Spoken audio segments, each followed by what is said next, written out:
Good morning. It is April 16th, about 9:20 a.m. in Los Angeles, and I'm with Anthony and MK and Gabe and JP and AH, and we are wandering our brains and thinking about our own experience and our own existence and our own capacity to express what's actually happening for us, rather than simply talk about repetitiously stories we tell to excuse ourselves from any culpability or any responsibility for our experience. And one of the points, there's been many of them, we got started a little bit early today just saying hello, and there's been several points made that I would hope would come up again so other people could hear it on a broader basis. But one of those points is that we do not operate alone. We are interactive with everything, including nature. We breathe and we share the same gravity and we share the same planet. We share the same resources. And we are constantly in an interactive, 24 hours, 7 days a week, interactive state of awareness of others, not just ourselves. And this idea that I can have thoughts become reality and thoughts become true gives me the sole distinction of being the creator of reality, which quickly causes the impression that all I am is what I think, which would mean all I am is a body, because my body is where the thinking goes on. My brain is where the thinking goes on. And it would suggest in this case that there is no other thinking and no other knowing beyond my body. And there seems to be some ideas about a soul or about an awareness of spirit or about an awareness of some awareness beyond the thinking.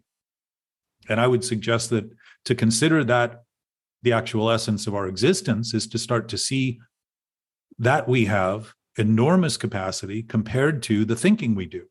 If the thinking is being driven simply in the direction of making believe it's true and real, then everything I think needs to be expressed. And that, as far as I'm concerned, is an addiction. The idea that I can't do anything else, shouldn't do anything else, that there's nothing else to do but this thing because it's reality, I need to have everybody else see it. And one of the other conditions of making believe I am only my thinking is all of a sudden becoming seriously concerned about what everybody else is thinking in relation to my thinking, and feeling that they are attacking me or enemies or not friendly, they're foes rather than friends, based on whether they think like I do or not. Those are just a few of the immediate consequences, and there's many, many, many, many, many more. I think I've got about 24 of them listed so far.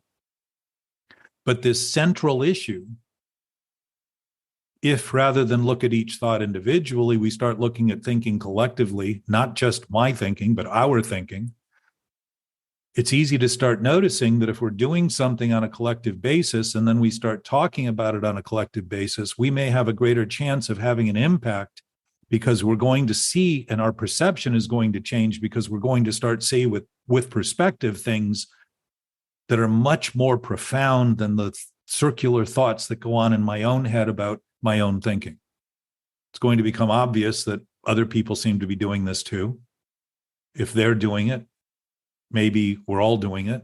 And if we're all doing it, talking about it might be important to starting to see what we can do about not only not doing it, but being responsible for doing it, and starting to actually be culpable for it and say, yes, I am participating in that. And yes, I do those things. And yes, they are insane and they are destructive and they are not productive and they are not help. They're not special. And yet I'm a participant in those things to the degree that things like that are happening.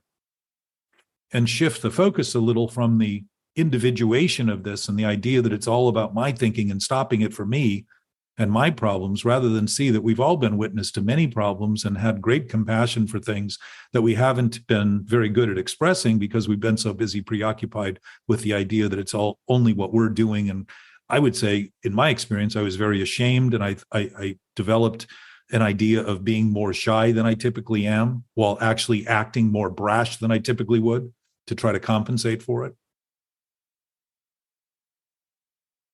And so we come together to talk about it and offer it to ears that are interested in listening. So, Anthony, you and I had a very interesting start this morning because it was a very significant shift from a lot of the conversations we've had.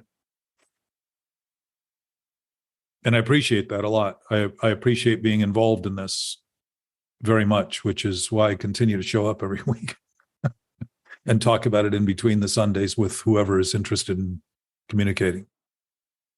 So thank you for that, and welcome everyone else. Hey, Anthony, can you regurgitate any of that we missed, that I missed?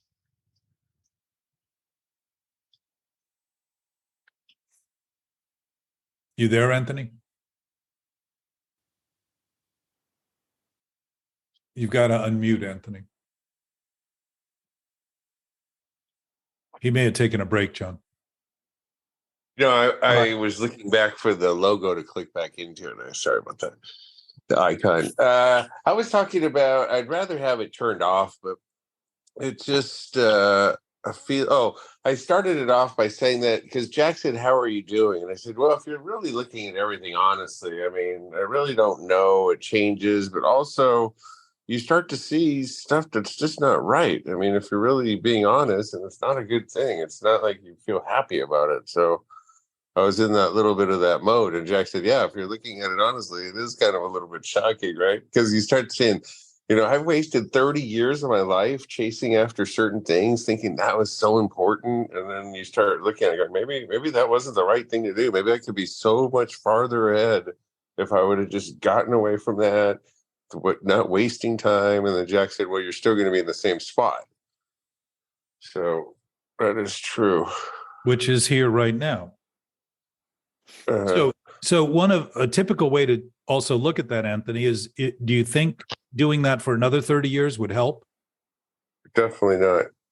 Okay, so the point is that the fact that we can actually come out of a trance, literally what seems like a hypnotic trance, that we can come out of it is an indication that if the infinite source of the infinite, whatever that might be, and I'm not trying to describe it as anyone's specific God or ideas about God, it's all up to each of us to make those freely chosen ideas decisions and come to conclusions. It's up to all of us. Yet, whatever that infinite source would be isn't changed by what we decide and think about it. Right? It's just what it is. The only thing that changes about my thinking is my thinking is impacted by my thinking. And if I'm wrong about my thinking, the chances are I'm going to feel wrong about things. And if the wrong I'm feeling is something I'm trying to be right about, I'm going to create a conflict and destructive, and I'm not going to express the infinite knowing awareness that is my nature. I'm going to express only a byproduct of thought, which is more destructive because it's trying to prove it's in control. And the only thing it's really in control of is the mess it's capable of making. That's it. So I think one of the broader points, Anthony, was that as you were looking at the wrong, as you look at it, you said very clearly, without my provocation, that it seemed more like a general sense of what was wrong. And my experience is our feelings, what we're feeling in the present, is a general sense of everything that's happening. It's not a general sense of the things we seem to be prioritizing in our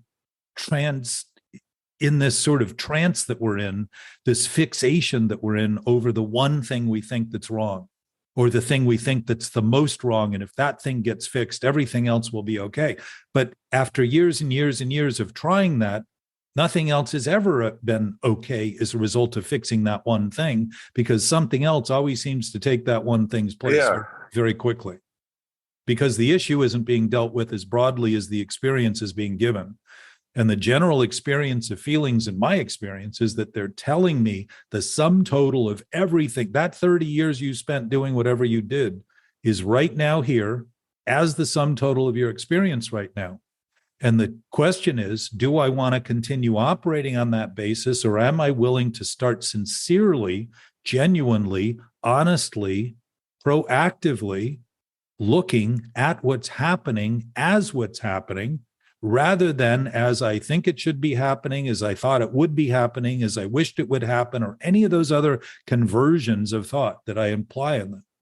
and start to just come to terms, literally terms, with what's happening as it's happening. And that, I would say, is always our present state.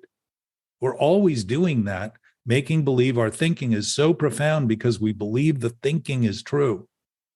So my point to you was, if you begin to see that if I think my thinking is true, then all of my thinking is contaminated. So if I'm looking for a single thought to fix, I'm trying to escape the responsibility for all the other thinking I'm doing on that same basis. And if I'm trying to think I'm not doing it, then I have a subconscious seemingly full that I seem to be unaware of, and yet it's acting on me in ways that catch me off guard, suggesting I think the problem in life is that I'm not managing things well enough or on guard strongly enough, which means I know that there's something to defend. I know that there's something out of place. I know that there's something wrong. Again, it loops back into this awareness that's absolutely perfectly intact all the time. It doesn't change.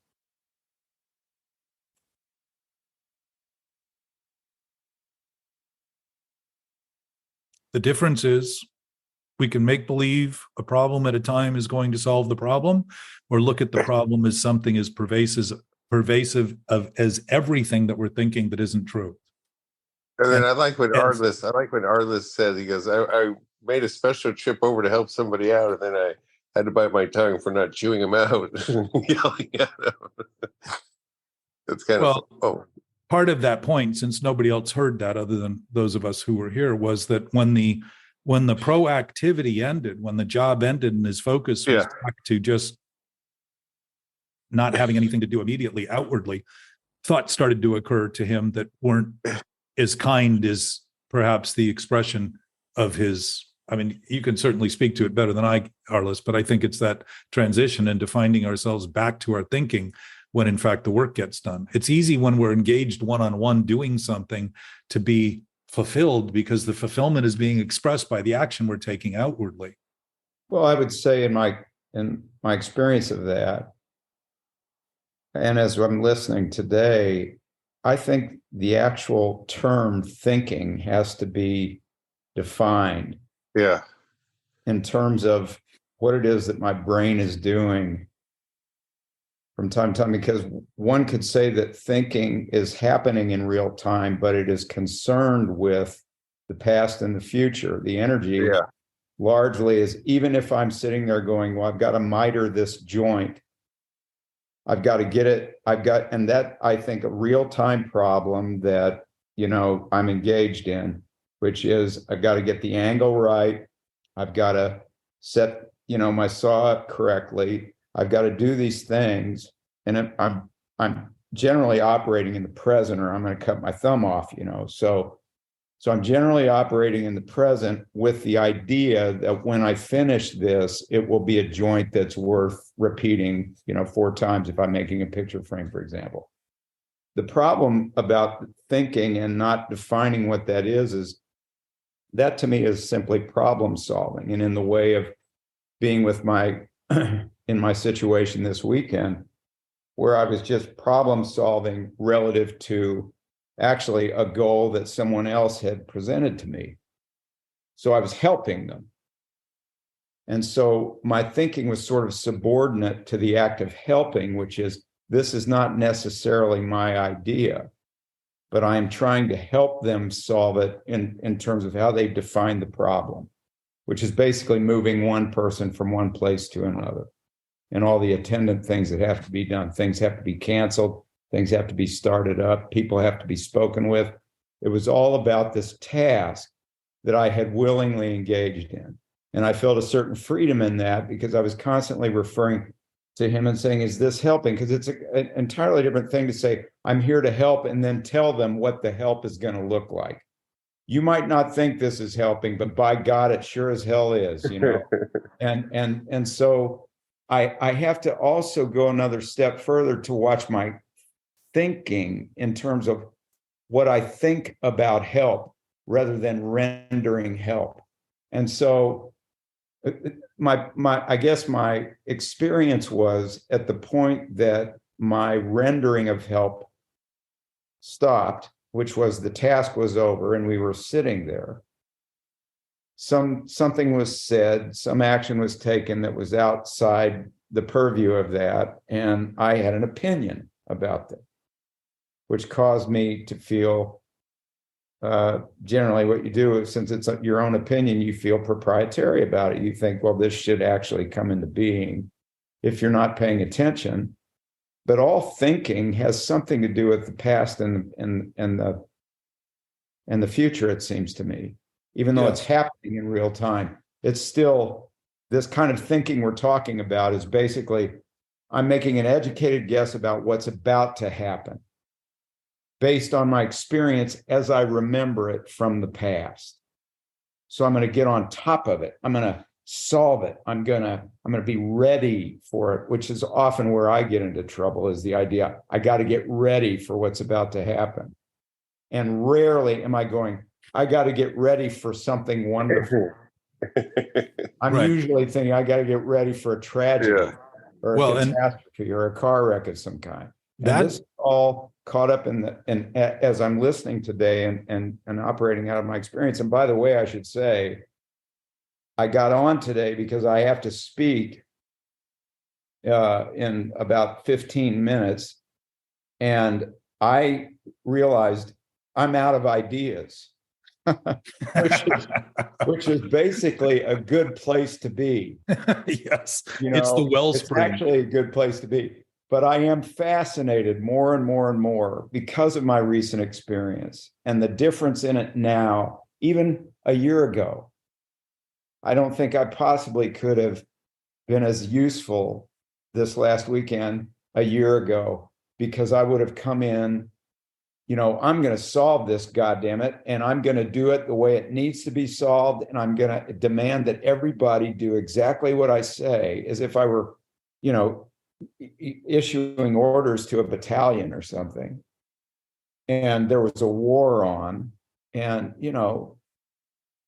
the interesting thing about the mind or the brain, or however we want to iterate it, to me, is when the book says our problems are basically of our own making.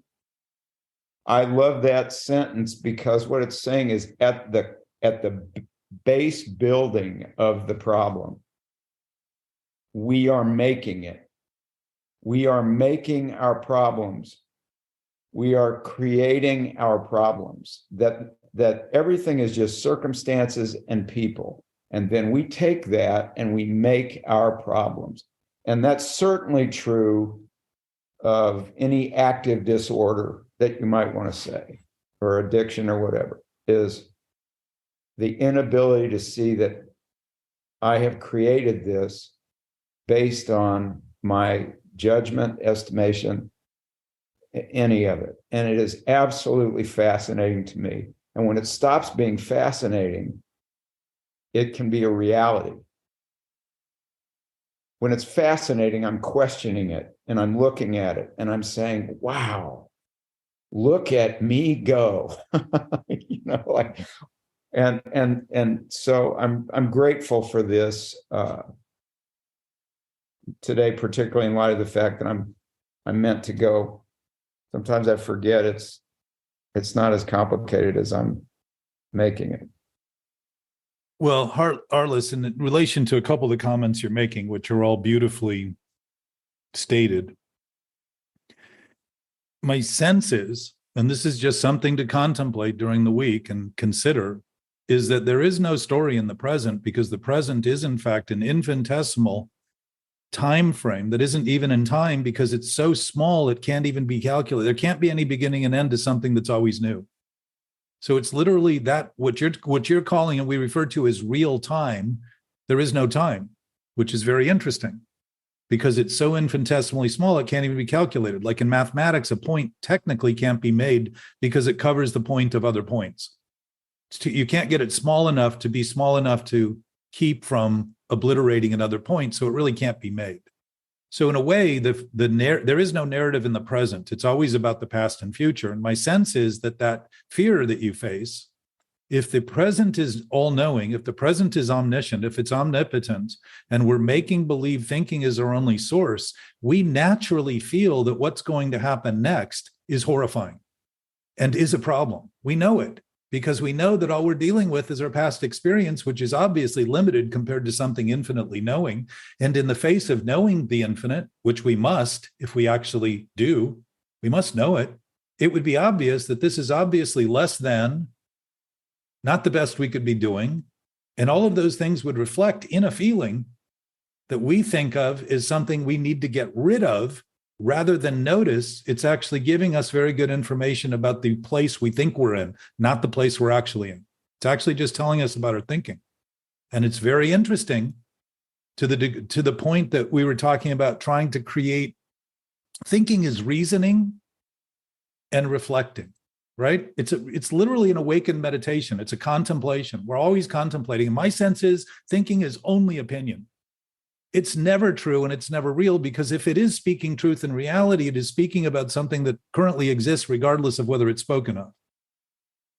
Nature, gravity will always work whether I'm talking about it or not, whether I understand it or not. Fish don't worry about how the chemical makeup of water to swim. They just seem to know how to use it.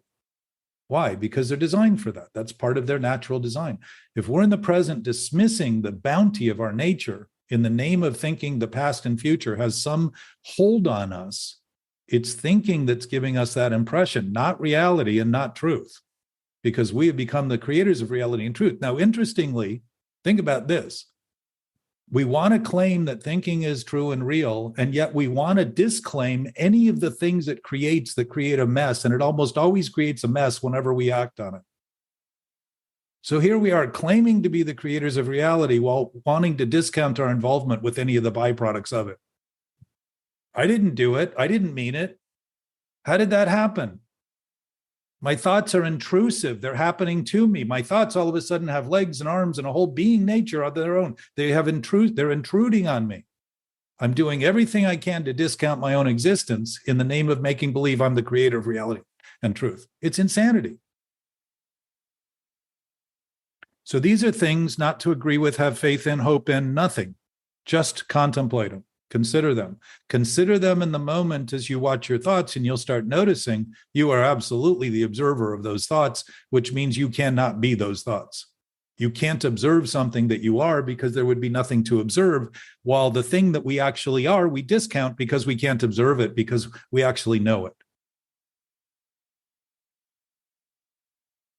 And we've always known it, Anthony, during that whole 30 years of distraction, we've always known it and felt bad about it and felt less than and felt like there was something we needed to do to make up for, because we're not willing to admit what we're doing. We think there's something we need to do to fix it.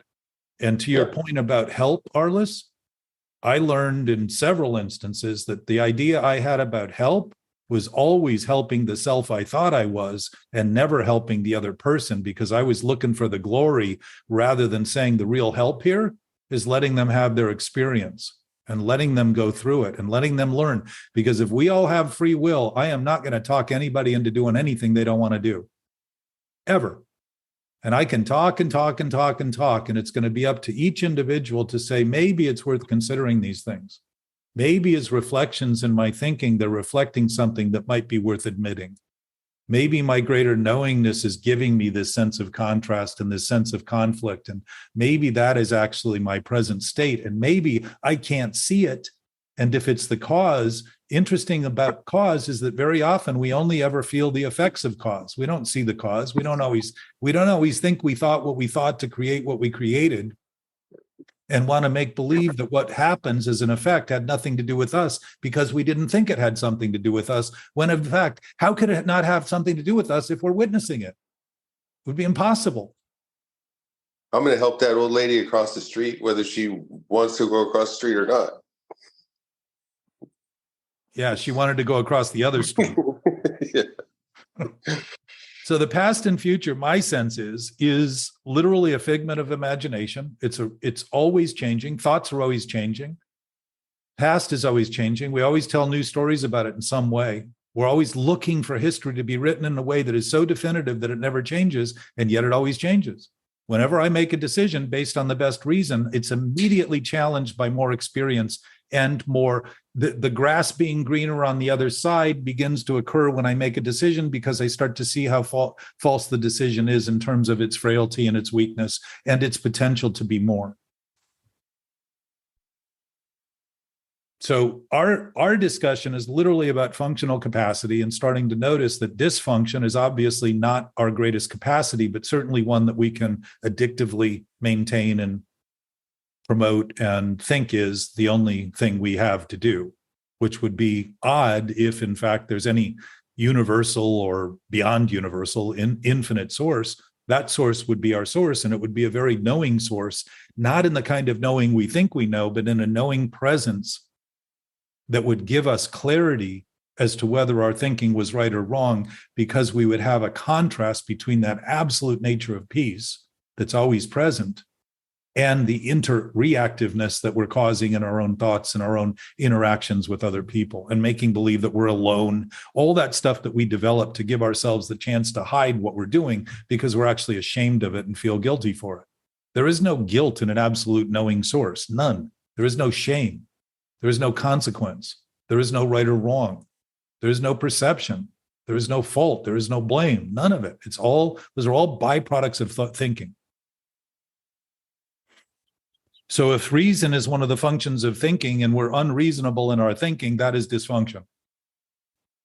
And starting to notice that we're aware of that makes a huge difference in the application of our thoughts, because we can begin to laugh at the thoughts that are absurd rather than take them so seriously as to think they're the only thing we can do. And we need to impose on each other and everyone else's experience what we think is true, and all of a sudden be at odds with everyone else. Not noticing the conflict is an indication that something's clearly wrong, because there are no conflicts in an infinite source. There are no bits and pieces. There are no parts.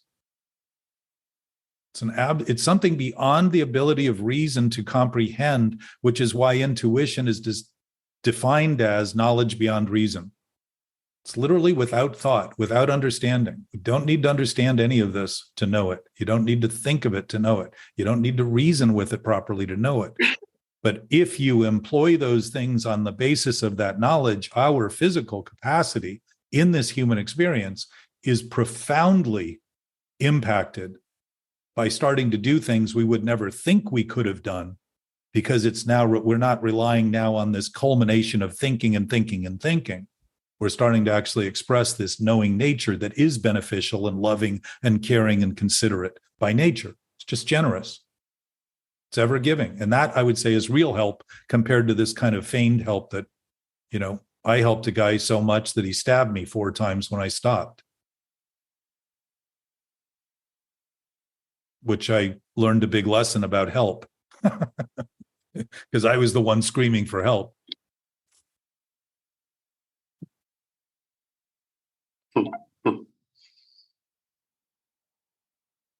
So if a lot of people come to you with a problem that they're trying to find some solution to it, what if you could go back to before they had this wrong thinking? Like, how would you explain the proper way to we talked a lot about trying to fix something that's broken.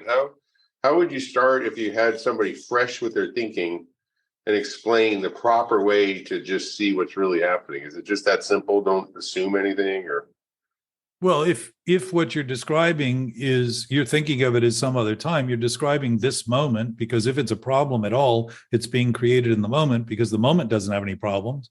The present doesn't have any problems until I impose on it, literally as an imposter, thoughts I think are real. And as a result, a self I think is also real, because I'm thinking about myself rather than recognizing I'm actually just thinking about my thinking, and I'm thinking to my thinking. I'm not thinking to myself, and I'm not thinking of myself. I'm thinking about my thinking. So, Anthony, in relation to your question, here now. Question is only being asked in the present. It's the only time that exists. It isn't even in time. We say that just to reference this place, this here, this now. A being nature isn't here and now. Humans are here and now. A being nature is ever present everywhere. There is no division, because there is no space or time. The different dimensions that have been identified reflect that within the physics world. So if there is a problem, it's being caused now by the consistent thinking about it that's problematic. It isn't because it was and it has been for so long. There is no past for it to belong in the present. So it's what's being done now that causes it. It's what's being now that's creating the effect. It's what's being done now that's going to send us off on another bender, mental bender, emotional bender, trying to fix it. It isn't broken except to the idea that it's something to be fixed. It has to be real to be something. If it's imagined, what is it? But simply a thought. Imagining to be something it isn't. It's as simple as that and as general as that. And if it's applied generally, you'll notice that your thinking will change dramatically, because you will stop taking seriously those launch pads that you thought were so critical to get off the ground and to impress on other people and to insist other people agree with and do, or they're your enemy and you're never going to speak to them again, rather than just see those are just thoughts made believed to be so true that our life depends on expressing them and insisting on them. And all we're doing is creating a persistent problem in our own thinking and in our own experience and in our own functional capacity or incapacity. It's very simple.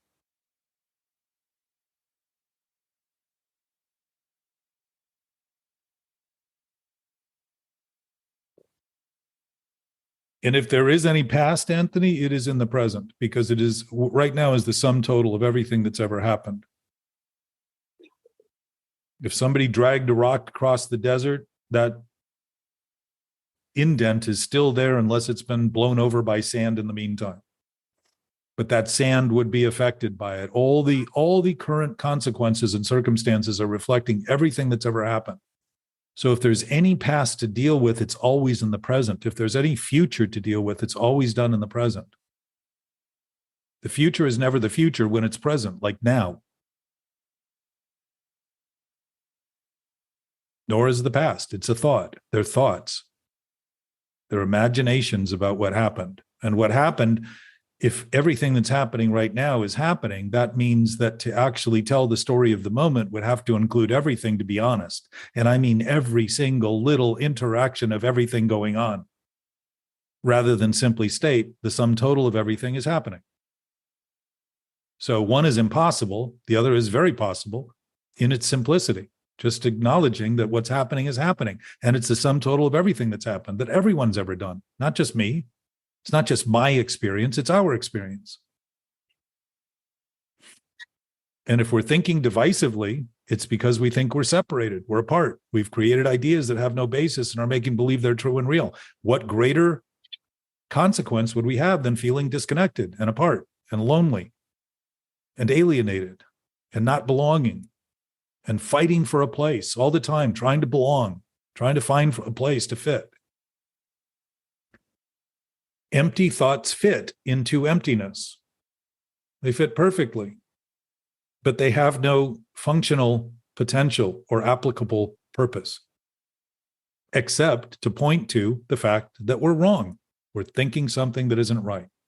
And that guidance system is built into those feelings, Anthony, that sense of dread, exactly as Arliss said, that greater sense that something's wrong. He doesn't tend to look into the future thinking everything's going to be glorious. He often thinks something's going to be wrong. Something's going to go wrong here.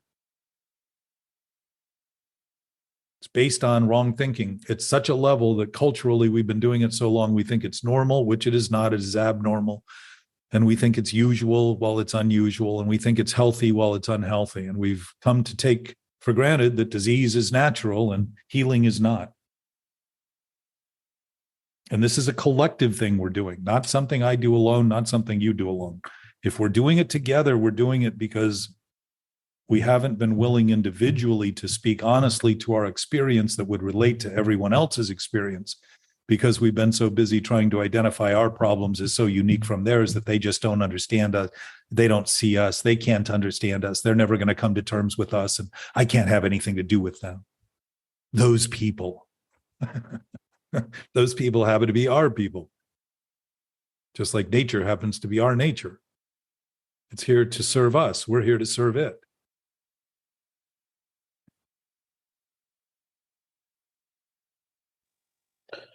Jack, there was a story I heard over the weekend. I was watching it's a book. It's called The Subtle Art of Not Giving a Fuck. But when I watched the documentary, I haven't read the book. And when I was watching the documentary, he was telling a story about a Japanese general Hiro Onoda, I believe was his name. And the thing that was most interesting is I had never heard about this person, but he went into World War II, into the Philippines. So he was in there in like the 1940s, and he didn't leave for 30 years. Right. He hid in the jungle, Yes. and he basically just continued fighting. I remember the week they found him. They sent, like, in between, they sent military people, they sent family members, they sent his cousin, because the war had already ended, and he didn't believe them. He just said that they're trying to, scare me out or whatever. And it wasn't until 30 years later, one of his old platoon members came to get him and explained to him what was going on. And then the way that he explained the story was he basically went back to Japan, and it was not even close to anything that he had remembered when he left. So he was so stuck on the idea and so adamant about the thought that he was having about the way the war was going, what had to happen, what needed to happen, that by the time he got back home, I'm just thinking it's like 30 years later, yeah, everything's different. Nothing is the same as when you left it. But the thought you had held precedent over everything else, because what you've said before, you're the creator of truth and reality. Well, you think you are. You say, yeah, exactly. You think you are. Yeah. I was like, wow, 30 years just.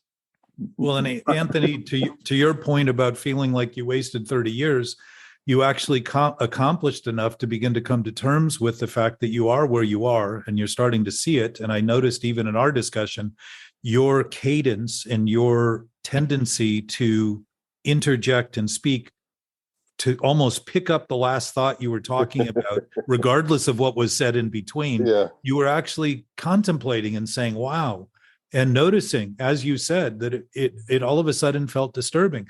To see what's going on, honestly, especially at the beginning, is extremely disturbing. It was very disturbing for me, very disturbing. And it really seemed to pull the rug out from under me, because I wasn't looking at it anymore as simply what I was thinking of. I was starting to see the collective nature of that thinking and the impact it's had on humanity through history, and starting to reckon with that.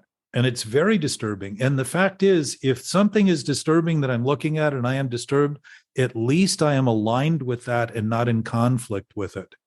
It's a very different experience, because it allows the resolution to dissolve, because it isn't a resolution all the time of trying to come to new terms with the same problem being masquerading as something different because I've got some new thought I've got about it that I'm going to launch.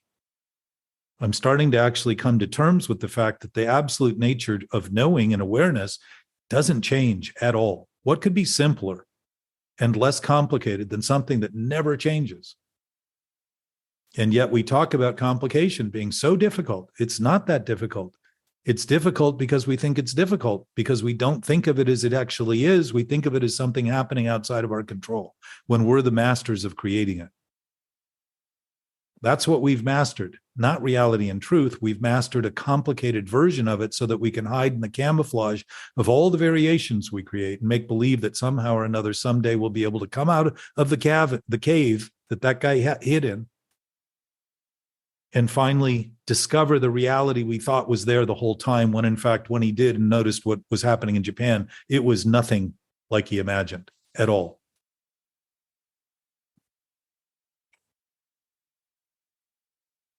We should try to get him on an episode, MK.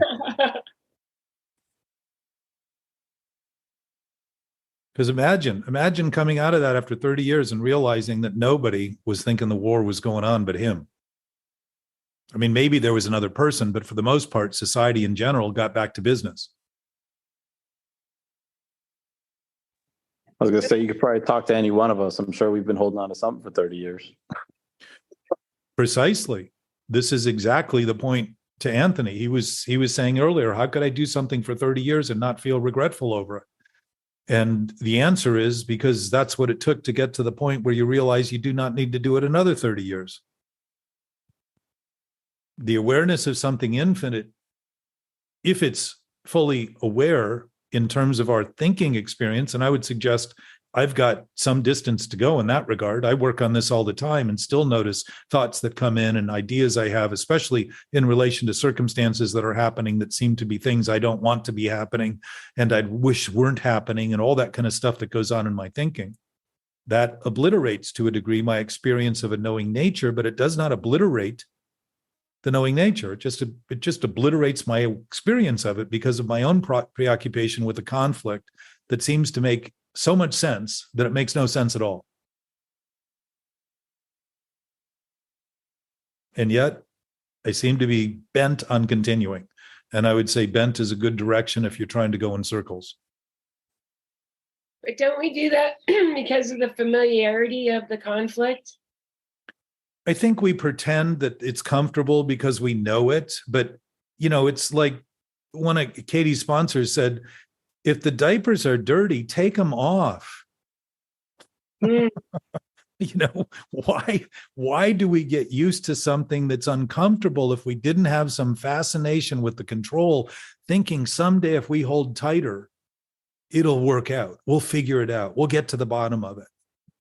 But we also miss that angst, that familiar angst that's wrapped around, like you said, the camouflage of all the variations we created. That's familiar. Well, and it's also adrenaline being released. We're literally.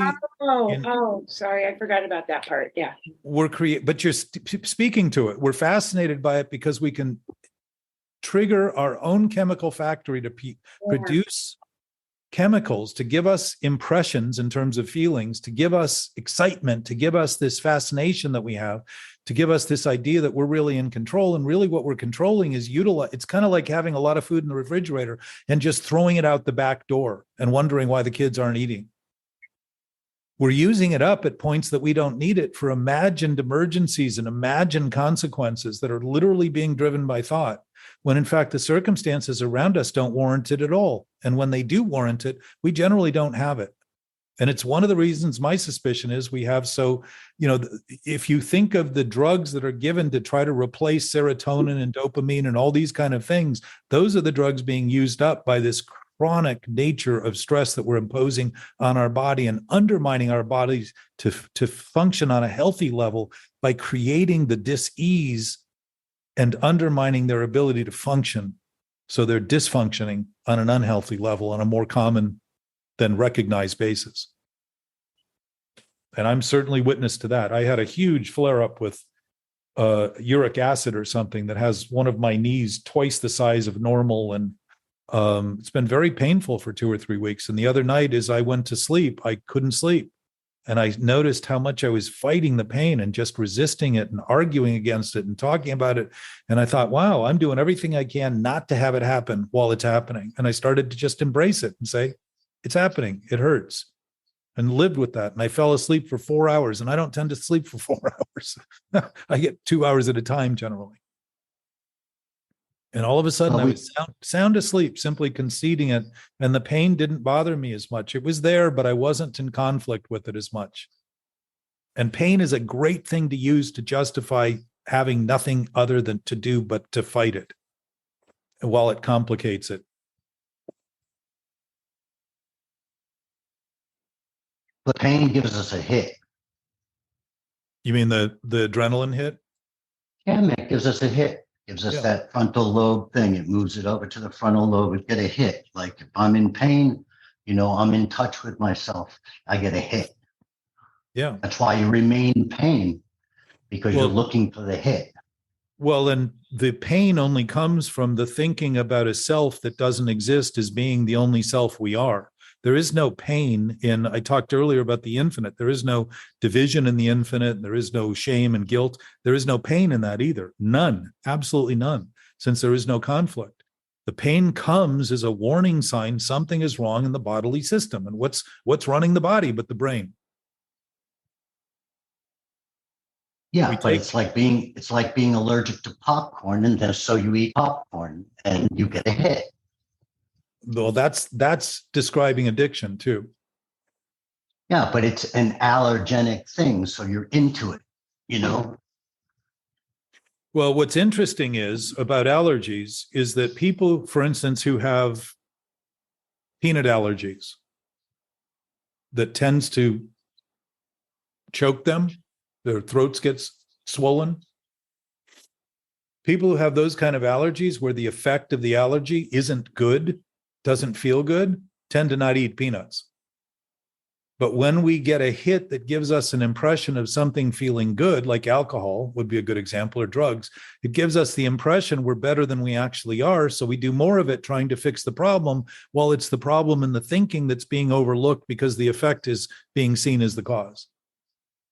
We reverse it all. Addiction turns everything backwards, and we don't seem to struggle. A friend of my father's was my dad was a professional golfer and played golf all the time, and grew up with a kid in his neighborhood that he played golf with for most of his life.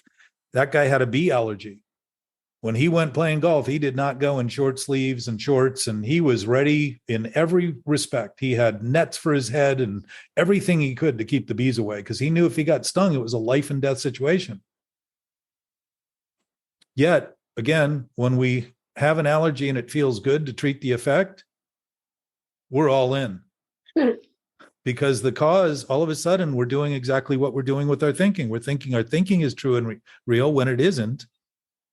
Well, we're trying to displace reality and truth that can't be replaced or displaced. It's impossible because it's the basis of existence. Our thinking isn't going to chase it away. And that same reversal happens in our addictive tendencies with thinking. If I can think I'm feeling better, which is a lot of what happens for people who are sober, think we're feeling better all the time is the goal, when in fact we're not admitting there must be something worse going on to constantly want to feel better. Why, if we weren't doing something that was wrong, would we constantly feel like we had to do something right and constantly, chronically be trying to do the right thing all the time?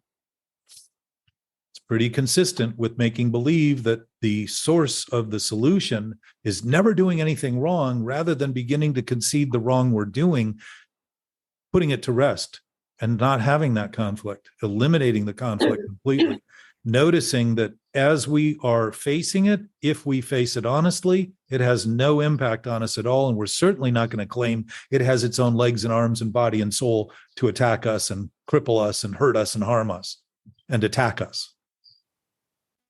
We're just going to see it as a thought happening, regardless of why, when, how, where, what, it's happening. It answers all those questions because what's happening is, in fact, not in question.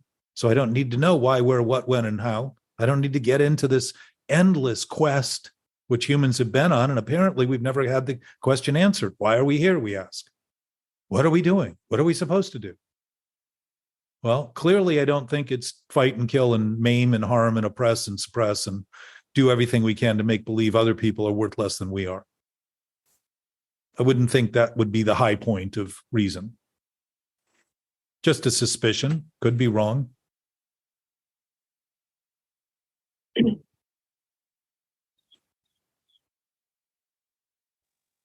Jack, you always talk about our body being a great barometer, and you're talking about allergic reactions. And I was thinking, I haven't had a drink in almost 3 or 4 years now. I have to double check, but that feeling of taking a shot and your body just cringes and you like reject it. I remember that feeling, and you just would always, either laugh or giggle, be like, oh, whatever it would be. But I was at a wedding a few weeks ago, and I've been around alcohol. I'm not opposed to it. You want to drink, do your thing. But I was at a bar grabbing a drink, and I don't know if it was shots or something. It was vodka or tequila. I don't know, something clear passed by me enough that I got a really good whiff of it. And my body just I just responded. And I was like, whoa, that's what Jack talks about. Your body responds and tells you that is not good for you. But we always just go, oh, whatever, not listening to it. And we just do our thing and just continue on. But it was the first time I sat there and went, oh, yeah, that's like if I got a whiff of, some sort of paint that just didn't settle with me, or some smell that was repulsive. My body was telling me like, that's not good for you. And that was the first time that alcohol had that effect on me, where I listened and I said, oh, wow, yeah, I shouldn't drink that. Clearly I wasn't, but I thought that was interesting, that it was the first time I noticed my body really saying, no, don't do that. Don't touch that. Well, part of it too, and it somewhere in the book, it talks about the fact that we didn't particularly like the taste, but we liked the effect. Oh, yeah. Is that we're often willing to do the thing that immediately we recognize as wrong for the sake of feeling better afterward. Right. So we're almost, that's chasing the dragon. We're actually maintaining the problem, because the problem, if we know it's not good for us and we're doing it, there's a conflict in our own awareness. The immediacy of it cannot be avoided. We can think it's avoided, but there is a cumulative effect in that discontent in our system and that anxiety in our system that begins to charge our body with strained muscles, and everything that's in the body is starting to dysfunction under the weight of this pressure that's created by opposing what's happening and making believe that we have no impact on it, when in fact the impact we're having on it is stress and anxiety and this weightiness that seems to be giving us the impression that we're somehow in control. But what we're in control of is something that's killing us, while we're making believe that feeling better is the goal. That's effectively addiction. And the thinking, it doesn't stop with alcohol and all that. Think of the foods you eat that you know cause effects that the next day you suffer from, and you realize sugar is a good example, especially refined sugar. You wake up with a hangover. You can tell, is it worth it? I don't know. I would say if it's undermining our health, someday it won't be worth it. May not seem like it today. It may seem like we can write it off because it doesn't seem to be causing the greatest harm yet. And yet when it does, it's generally the kind of thing we wish we'd never done for 30 years, Anthony. Rather than notice, we've been given clues the whole time. I personally have been desensitized in my own experience so much that most of that stuff I just wrote off as something to reject, to ignore, to deny, to fight, to pretend wasn't happening. And as I became aware of it, I started realizing that I have a very clear view, and I still often act in the direction of just doing what I want or what I think I want rather than what's actually best. So my sense is this isn't something we work on alone. It's something we work on together, because we are already a collective. A knowing collective of our awareness is the inclusion of everything else that exists, everything that is and all that are, all people and all things. It's already part of our awareness. We're interacting with it all the time. The present moment is a reflection of it. It's the sum total of everything that's ever happened with everything and everyone who's ever been. So we are literally witnesses to the entirety of history and all those things. And yet we constantly rewrite history. We want to reimagine history. We want to think of it as something different than it was, but it was in fact exactly as it is now, given that this is the sum total of it. So it doesn't take a quest to figure that out. And yet there's a lot of thinking about it today that isn't correct, that's being pushed, and narratives, as you can see in the world, there's a lot of narratives being pushed by people, some of them absurd and some of them fairly logical and probably worth considering. And nevertheless, it doesn't change history. It simply changes our awareness of our place in history. And where is that happening? In the present, always. Always, always, always, always. We talk about not being in the present because we're thinking about things that aren't happening. But as Arliss pointed out, most of his time is spent thinking about the things in the past and the future. Worry, as I think Anthony brought up earlier, that one of his very intelligent scientific friends said that it sounds like all he's talking about when he talks about mental obsession is worry. And that would be a good example of a simple word that seems to be something that we do naturally, but it's always worrying about something not happening. We're seldom worrying about what's happening because what we're doing in the present is acting on what's happening. We're present with what's happening. If we're ignoring it, that's an action. If we're being patient, that's an action. We're choosing to opt out. Opting out of choice means not choosing, but it's choosing to not choose. It's the same thing. I don't have to act. I don't have to react. I don't have to do anything. My responsibility, the ability to respond, is based on my willingness to reckon with what's actually happening rather than what I imagine is happening. And my functional capacity is going to be based on that reckoning. If I'm reckoning with things that aren't happening, I'm not going to be very functional in the things I choose to do. My thinking is going to be askew and I'm going to know it. And I'm going to think that knowledge is just one little thought somewhere rather than all the thinking I'm doing. Because if I think my thinking is so real to commit me to killing myself over pursuing it, that would be a pretty good example of thinking is so that I'm the creator of reality, and my reality depends on getting my thoughts out there in the world in one way or another at great risk to not only my own experience, but everyone else's too.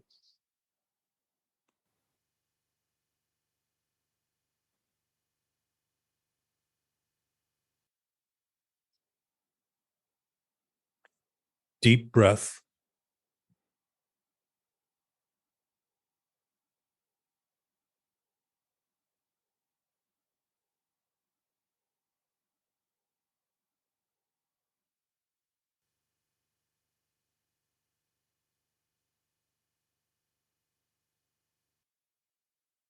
Anthony, you still there?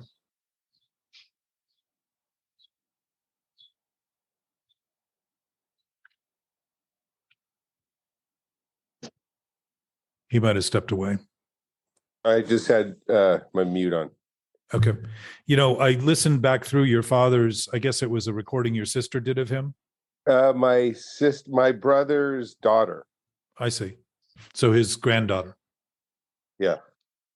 So it was interesting in that when your mother and father went to get married, that they went to City Hall and she was not 21. So they said she couldn't and had to go to a church. She could marry in the church under 21, but the city wouldn't marry them. Right.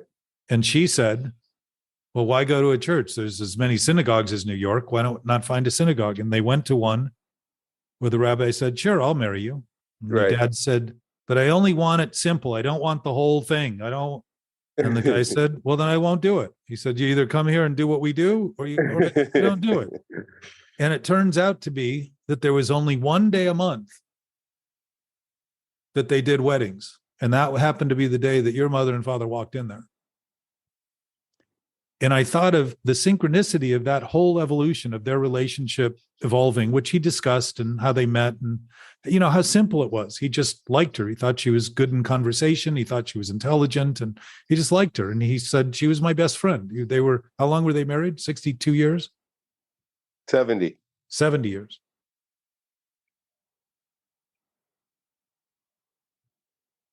So there they were, finding the synagogue they were at their third location, and it even brought it was only family that they invited, right? They didn't want friends. They only invited family.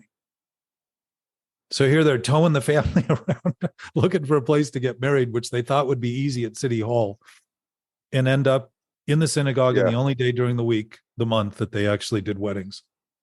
And the rabbi was a rabbi enough to say, look, you're coming here, you do what we do here. What do you mean, simple ceremony? So he got the whole mishpucha. It was kind of a beautiful little telling. Yeah, the thanks for listening to that. It was good to hear him talk about his parents too. Very interesting.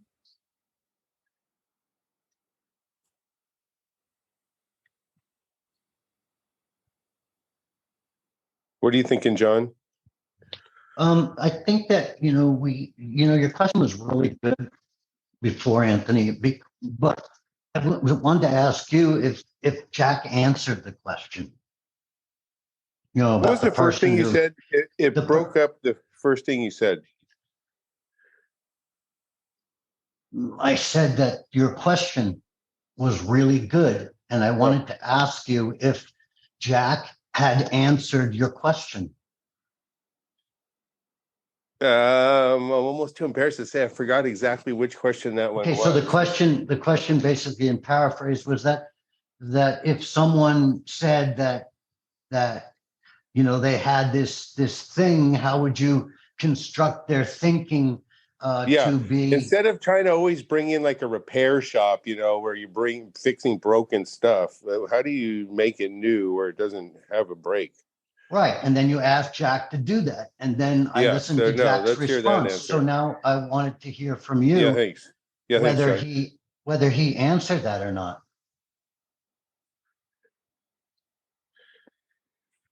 Yeah, I think he did. But let's maybe he could summarize that, just a real quick summary.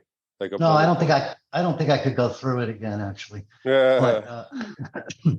But but I wanted to hear that. So what I'm thinking, I lost Jack, so I don't even know if I got a giggle out of him. No, I laughed. Yeah. Oh, you weren't there. So Jack, what you use the absolute knowing source a lot, right?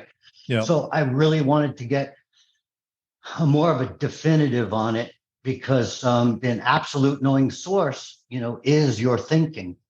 It's in your thinking, and you use it a lot as part of your definitive of your thinking.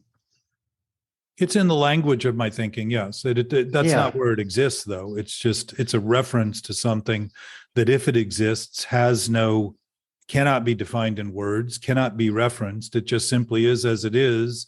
And if it is, in fact, then it is the nature of existence. And it doesn't have to be any more definitive is to get lost in the words and Yeah. limit the capacity to begin to concede something so profound as to suggest that we, like fish in water, must know where they are without having to think about it. Right. They just wag their tail and they move through water. Right. And they continue to move through water in your conversation. And you love that word nature, and nature is always good. But I would say that your absolute knowing source Yes. is just make believe. Okay. And within thinking, you're right. Yes. So, But if it exists and it's being pointed to, it's kind of like saying, because you're thinking about a specific tree on a mountain and you point to the mountain, I should see that tree immediately, when in fact there's thousands of trees to look at in that mountain. So yes, the reference is either viable and actual, or it isn't. And the question is, if applying the concept creates an environment that creates more conflict, I would say it's probably wrong. But if the consideration of it allows us to begin to see the conflicted nature of our thinking, I would say that clarity becomes clearer as a result of an awareness we have that is actually always in place and always present and always knowing, and simply beginning to see things accurately that I'm doing in my thinking that are wrong, rather than I'm not making believe that I'm creating that reality by talking about it. I'm suggesting that if it exists, I don't need to talk about it or think about it at all for it to exist. And if I do think and talk about it, I'm starting to employ reality in my words rather than a reality simply limited to my words. Right. So the clarity is always nature, and nature is always good, and it's always knowing, because it's the absolute knowing source, right? In your opinion. But what I'm trying to get at here is that that's all made up, and the just because it occurs and you analogize it to nature and swimming fish and shit like that, doesn't mean that it's real. Right. And just because I say it might not be real is not negative. Yeah, I get it. And therefore it's not a conflict. Yeah, because if it's real regardless of what you say and think. Same with me. Part of your answer, Jack, was that it allows the resolution to dissolve when Anthony asked that question. Yeah. So if that helps at all to the answer to that, it was just that it allows the resolution to dissolve. No, well, that's not what I'm getting at all. That's okay too. You're seeing a problem and you're defining it. Well, I always come back to language, right? Yes. And because you know why, John?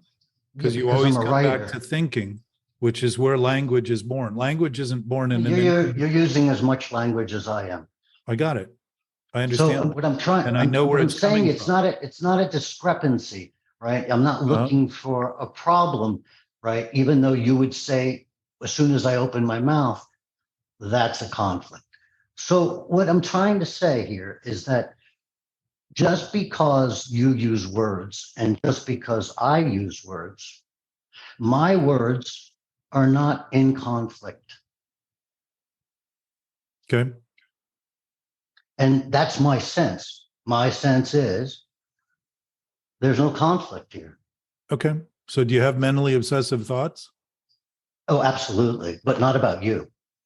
Well, regardless of what you think they're about, I would imagine if you do, you're thinking most of what you're thinking isn't even something you're doing. So it would have an impact on you that would seem to be otherworldly almost, or something that is not necessarily part of your own responsibility. The fact is that mentally obsessive thoughts do not occur where there is no conflict, because there's nothing to think about. So that's absolutely true. So our goal is not so much to, if the infinite isn't infinite, then there's no use talking about it. And yet if talking about it actually offers a sense of unity and a sense of camaraderie and a sense of cooperation between humans that can actually discuss things in a way that haven't been discussed, it may be that everything we've thought was only limited to what we were thinking. And I would say that's the point you're making. Yes. So my sense is, when this occurred to me, didn't occur to me because I was thinking about it. It occurred to me because I started to see that if it existed regardless of what I thought and regardless of whether I even existed. That I don't even have to exist. If reality was reality, it certainly existed before I started thinking. And to think my thinking is the source of it would be a very, very preemptive strike at making believe I am the creator of reality. And that's a good definition of ego and self and all the things that come out of thinking about thinking. Thinking about thinking itself creates this self we think is who we are, when it's only thinking about more thinking that we're doing. I understand that. And I understand that. Well, I'm learning. I'm witness to it now, John, because I'm willing to allow what's happening to simply be the sum total of everything that I may have presumed and imagined and had an opinion about, and look at it as well as I can. If my place in the world is to be dishonest, then I'm going to go along with things that I say, yeah, I know. When in fact, if the immediacy of the moment is the chance to actually address that, that's where the problems begin, when I make believe that somehow I have some presumptive nature that's going to override what's actually happening, rather than speak to it as directly as I can and let come what may. Right. And in the same vein, that make believe applies to everything.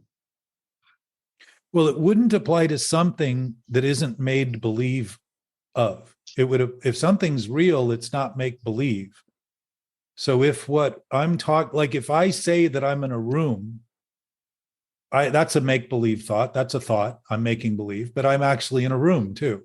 So it doesn't malign with the actual reference of those words. Words aren't designed to describe things. They're simply designed to reference things, to give us a direction to head. Everyone decides for themselves what those words mean in their own thinking. And it isn't up to me to guide that thinking. I'm simply proposing that rather than pose as a predetermined thinker that knows, begin to look at what we're doing in our thinking that gives us these impressions that we live with that feel wrong and bad and less than and unworthy and valueless and empty and all that, and start to see that we're actually witnessing. Who would we be if we were our thinking to be witnessing the impact of those thoughts? We must have a nature. And I talk about nature, not because I think of nature as just trees, but nature is something natural rather than unnatural or unhealthy or abnormal, just something normal and natural and healthy.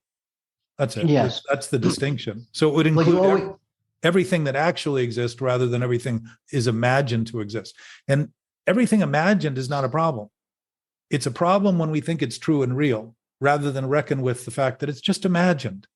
Thoughts are largely imagined. Arliss asked earlier, what are thoughts? My sense is they're just imagined.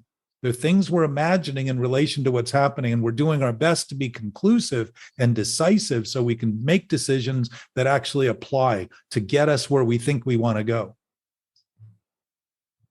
Well, but you understand that these are all judgments on your part. Sure. Which is what brains do. They judge. They compare, they contrast, they analyze. Well, that's the belief structures that gets in the way of that. But what are yeah. beliefs? What are beliefs but thoughts made believed to be true? That's it. Truth doesn't need belief because it would just be true regardless of what we believe. It doesn't need our help. It doesn't need our assistance. But the word truth in itself needs definition, does it not? Well, Because it's your truth, my truth, you know, well, certainly if it's yours this and mine, absolute it is. knowing source of belief, truth, you know. No conflict in truth. Excuse me, I have a cold. There's no conflict in truth. It just is. Truth would typically not be false. So that would maybe be a simple way to look at it. So my sense is when we're looking at things absolute, we're thinking of truth as true. We're thinking of wrong as wrong. We're thinking of right as right. And what would the distinction be? Wrong would be something that wouldn't apply. It wouldn't be natural. It wouldn't be normal. It would be unusual compared to something that would be applicable. What would be applicable? Something I don't have to think much about when I apply it because it works. I do this, that happens. I don't have to sit around and think the next time, will the door open if I turn the knob? Oh me, oh my, am I going to be able to get out? I may not be able to escape. The knob might not. We go off on all these crusades in our thinking to make believe that our thinking is going to determine reality when reality is already determined. And it's just our alignment with it that either functions or malfunctions. Or concession to it. Yeah, exactly. Concession, surrender. Just noticing if what's applicable is applicable, it's applicable whether I think it is or not. And if I need to go through a process of elimination to figure out everything that's wrong before I get to the point that I can make it right, meaning it works, that's a long road rather than saying, maybe this sense I have that is discontent and uneasy and discomforting and disturbed, maybe that sense is telling me this isn't the best place to make a decision from because the thinking I'm doing is obviously disturbed and discontent, and I'm aware of it. Wouldn't that awareness be worthy of giving some attention to and saying, oh, this is my body's Geiger counter, barometer, as MK said earlier. This is my body saying, here's the sum total of what you're doing in a feeling sense, in a sensation that I can actually, that's collective. It's actually that feeling and my senses are taking raw data from the environment and feeding them to my brain, and my brain is doing with that what it chooses to do. And if it's getting raw data, the raw data doesn't have an opinion. It's my brain that's coming up with the thinking.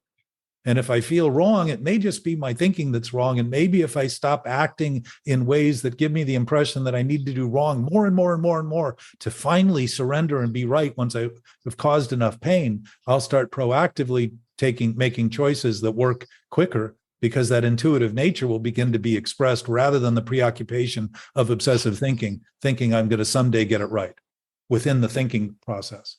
It just allows the knowing to express itself through thought rather than thought starting to conclude knowing, which seems to backfire more than, in my experience, it seems to backfire. Normally, I'm wrong when I just think about my thinking. And I might suggest I'm always wrong because I wouldn't be thinking about it if I was right. I'd be acting on it. I'd simply be expressing it. Does that awareness go back to like, I'm up to something? Yes. Right? That feeling. But the distinction. Hear you saying it, and I finally got it. The distinction to that, Jana, as you'll remember when you made that transition, is that before I get to that point, I think it's all happening to me. I think circumstances happening to me. I think my problems are happening to me. I think the whole environment, the world, and people are against me. I think they're wrong. I think rather than say, oh, I'm up to the exact same thing I'm claiming they're all doing, everyone. Yeah. Why? Because I'm looking through a lens that's so cloudy by my own resistance that all I see is the wrong in the world. And all I see is, think about how clear we seem to be about the problems in the world and talk about them for hours and hours and hours. And not notice that it's actually what we're thinking that's causing those problems right now. It's not what we're thinking for ourselves. It's what we're thinking collectively as a result of feeding into that system where constantly has us thinking we can see what's wrong clearly while we're not actually seeing through a lens that's clear. That sense of ownership, that responsibility is realizing that our ability to respond is based on reckoning with the actual state of our affairs as they're happening. And I'm not great at it at all. I've just gotten better. That's all. And if I've gotten better, it doesn't mean I'm done and I'm better. It means I'm better than worse. That's it. So when I started hearing you're up to something, I was listening to my mother's voice when she used to see my face, and she knew something was about to happen that she didn't want me to have anything to do with. And I began to realize she was right. And I knew it too. I could see in her face that she was horrified. And I was thinking, yeah, I'm winning. Somehow I'm pulling it over on her. I'm going to get away with it. And I never got away with anything mentally. It always came with me wherever I took it. That up to something is so visceral with me now. I had a conflict of thought like last week, and then my stomach went into a knot immediately, and there was just no denying it anymore. Like once you become aware of that, the fact of truth, and that I'm creating it, it was just visceral. I couldn't believe it. It was kind of cool because then I just stopped and said, just let it go. I didn't have to go down the yellow brick road. I didn't have to find a co-conspirator. I almost called you, but then I just kind of let it dissolve. Anthony, you listening? But it's such an amazing gift. And I wouldn't even know how, well, only you could probably get it. Only you could probably get it, because I don't even know. I would love to be able to gift that gift to a friend or a loved one or the rest of humanity, because it's so amazing and free. Yeah, I think I just saw John shake his head. Hey, I'm still here. Okay, but she's really answering your question too. In the midst of being in the face of her experience, she let her experience give her information that she was able to say, oh, this is what I'm doing. This feeling is the consequence of what I'm doing. And then notice that she had no obligation to continue to maintain it. So yeah, well, my sense is, if you really do that, then you'd have a sick feeling. She would instantly become physically sick. You don't feel sick or anything, do you, Jana? She said that. I did. She said that. She had a visceral feeling in her stomach.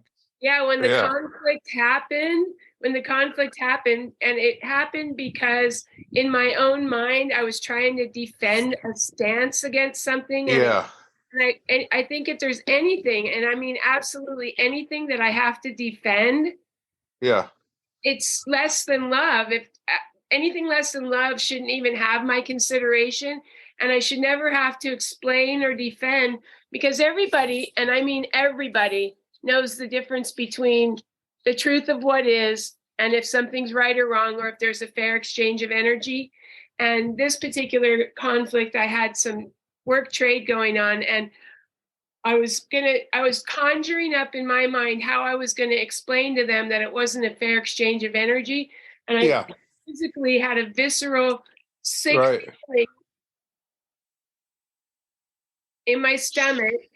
And I immediately, instead of like getting somebody else to defend my stance with me, or finding shut up, Anthony, or finding a co-conspirator, I went straight to, I'm up to something. This doesn't feel right physiologically.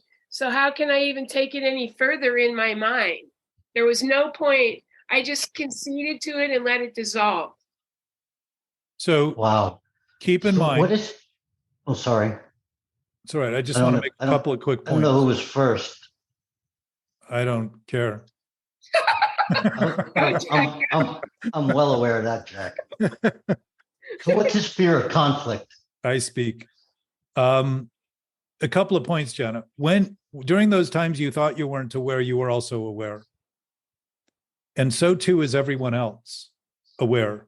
And they're aware that they're aware. That's why we act so desperate, because we're running with desperate thoughts. We're making believe that somehow desperation is our plight because we're not willing to admit that we're responsible and we are aware. That's the denial of addiction, is thinking nothing's wrong here. Everything's fine. What I really need is a drink. What I really need is another gram of Coke. What I really need is an 8-ball. What I really need is a half an ounce. What I really need is a pound. What I need to do is start dealing Coke. That's going to be my solution. Or some strange. And it progressively gets to the point where something's going to go wrong. And it isn't because it's going wrong. It's because it's been going wrong the whole time. The sensitivity, you now are sensitive to a visceral reaction that means that you have been so defensive. And I will assure you that whether you should be defensive or not is irrelevant to whether you are defensive. Forget about what you should or shouldn't be doing and just start noticing what you're doing. And when you're defensive, you're only defending things that are weak. And what would be weak but thoughts that have no basis? And there's an awareness. The defensiveness is an effect that we can be aware of very quickly. And that is reactiveness. Reactiveness is the defensiveness. The fight for something we think is right. This insistence that everybody understand it and get it. And if they got it, then they would understand us and they would see us. And finally, I would be recognized in the world. When we're not even recognizing our own experience. How are we going to be recognized by the world when we're discounting the experience we're having? So the point is, it was always happening even when you thought it wasn't happening. The visceral need is just an indication of how numb you've become, that you need to be sick to be able to notice it. And slowly, as that sickness dissipates, you'll start noticing things on a very soft flutter, very early on, that there's something wrong in. That you'll notice it immediately, and you'll see that it's literally a butterfly flapping its wings in terms of the ripple it's creating. It is not a volcano. It's not hot lava. It's not the end of the world. It's not going to kill us. It's just simply our sensitivity is restored because we're super sensitive to begin with, which is what awareness is, and intelligence and radiance and brilliance. Those are all natural consequences of expressing light, not the obstructed nature of this darkness that we think that we can overcome by creating it. We create shadows and then think we need to bring light to the shadows. Why not just stop creating the shadows? Yeah, exactly. That's so exactly right. Second point, and then I'm going to let John talk for an hour to give him some. I beg your pardon? You're projecting, young man. Yeah, I think I'm probably over speaking there. But when you're talking about wanting to express this to other people, the only reason we don't is because we don't really believe in what we're thinking. When we start thinking this, we still think it's thinking that needs to come to terms with what needs to be done, rather than begin to see everybody already knows already. We're not telling them anything they don't know. And that transition is what led to this discussion. For me, I was doing it with people one-on-one, and I thought, why are we doing it one-on-one? We don't live in the world where we're having conversations with only one person. We're in the midst of 19 people all the time and all kinds of stuff. Let's do it more publicly. And it started to become obvious that discussion would be valuable because it's more like the discussions we have during the day. And maybe in doing it here well, we'll do it there well too. But part of that transition was starting to see that if the absolute nature is absolute, and to your point, John, I'm just going with the word that's absolute. It wouldn't be absolute if it weren't absolute. So I'm just relying on the idea that it's absolute, like the infinite. It can't be less than infinite to be infinite. It can't be limited. So if it's infinite and it's infinite, then it would be something everybody knows. Now, that would be a pretty inclusive way to begin to think of things. Now it gives my thinking a chance to actually be on a huge adventure rather than in this little misadventure in my own thinking about myself being on a horse riding through and kind of, I'm going to win the war when I'm the only one on the field. Or everyone else is at the other end of the football field and I think I'm going to run the ball into the to the touchdown. It's insanity. It's crazy. If I begin to concede it and realize everybody already knows, that changes my communication dramatically because I stop telling people and start talking to people and sharing my experience and start to actually just mention it and see that consideration is all it takes. A maybe in this discussion is monumental compared to saying yes when you don't quite believe it or saying no when you don't quite know. Just a maybe, that opening. That willingness to consider. Consideration isn't a demand. It's a contemplation. It's just saying, what if I applied this in my own experience? What if I actually began operating at any level on this? And then allow that consideration to literally be our natural contemplative state, because my sense is that's all thinking's doing, is considering things all the time. It's analyzing constantly and changing with the information it's getting. It's comparing and contrasting. It's doing its best to come to terms with what's happening so I can make the best decisions that are functional, not just for me, but everyone. Because if I'm acting alone, I'm opposing everyone and making believe that nobody else matters, when in fact, every decision I make ultimately depends on everyone else's cooperation too. Somehow or another, everybody's playing a part. Because if everything that's happening right now is happening, everybody in it is making that happen. every thought and every idea and every action and all that is all a sum total of what's actually happening. If I have no influence in the world, it's because I think I'm alone.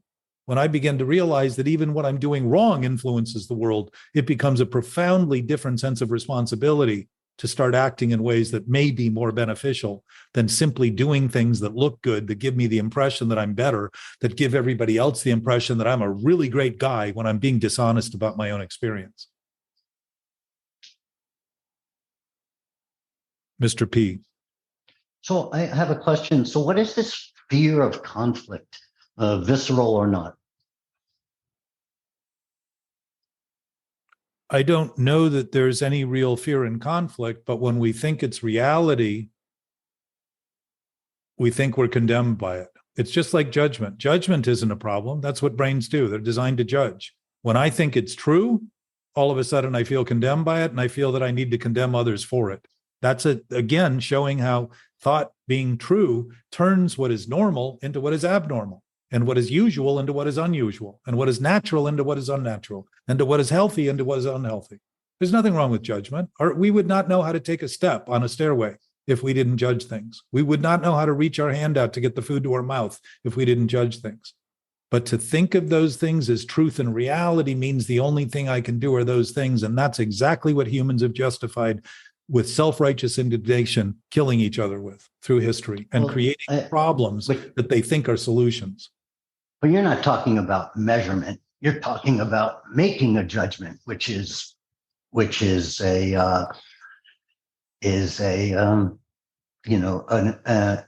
opinion. It's an assessment. Exactly. It's an estimate. Best guess. You're not talking about measuring steps. Well, I'm talking about judgment going into the capacity of us to look at the stairway and reckon with that, know how far to step. Watch when people trip. If they're 2 inches off in their imagination, they think they're falling. Well, then I guess I'm looking for the definition of judgment. Like, I really like the way you parted your hair today, Jack. You mean right down between my ears? Well, left to right or right to left, but however you see it. But that's the point. Is that's the judgment I'm talking about. As much as just a decision. Well, if I make a judgment about somebody, right? It's a decision. It's a belief. I believe, X, Y, and Z about this person. I'm making a judgment about them. So here's the definition. The ability to judge is judgment, obviously. Making a decision or form an opinion objectively, authoritatively, and wisely, especially in matters affecting action, good sense and discretion. So this is even suggesting that judgment isn't bad judgment, that it's really good judgment, that it's coming to terms with what's happening. Even in the definition, it's even more than I would have given it credit for, because I would say it's any decision that we make that we think is right. Well, there's clearly bad judgments that are made that are malevolent. The definition doesn't hold water. But even in this, John, in making good judgments, there's still opinions, as you described. Exactly. Still just best estimates. They're not reality and truth, is the point. And it's your judgment and my judgment. They're different. Yeah, we all make judgments, but it doesn't mean that an absolute source is different because we think of it as different, or truth is different because we think of it as different. And the point of our discussion is starting to see that the only way to really define something is to define it by its own self, by its own thought. So a judgment is a judgment. Truth is truth. It's simple in that regard. And yet, in terms of thought, we're capable of looking at things at other levels. The difference is when I think it's true and real, I'm going to stop learning by experience. I'm going to start defending the thoughts I have rather than begin to be open to the experience I'm having, which is filled with all the information I need to come to the best decision in the moment, which may have nothing to do with what I've ever thought, and yet probably has everything to do with what I've ever thought, in addition to everything that I've never thought. Now I'm starting to engage where I'm open. I'm not shutting down and resisting and fighting and defending and all that. I have nothing to defend anymore. I'm starting just to operate within the operational capacity of my functional capacity. It's almost as if this whole discourse is it's almost as if it is better held as silence. I brought that up the other day. Yeah. Because if something is given to you and you give the same answer over and over and over, and then when the person comes away with the same answer, it almost ensues silence. Silent? Yeah, on the person's behavior. Yes. Because if you said nothing, right, and we all said nothing, we would be in the present. Well, we're always in the present. Without any thoughts or conflicts or discourse. Yes. Yes. So I would say that is our present nature, always.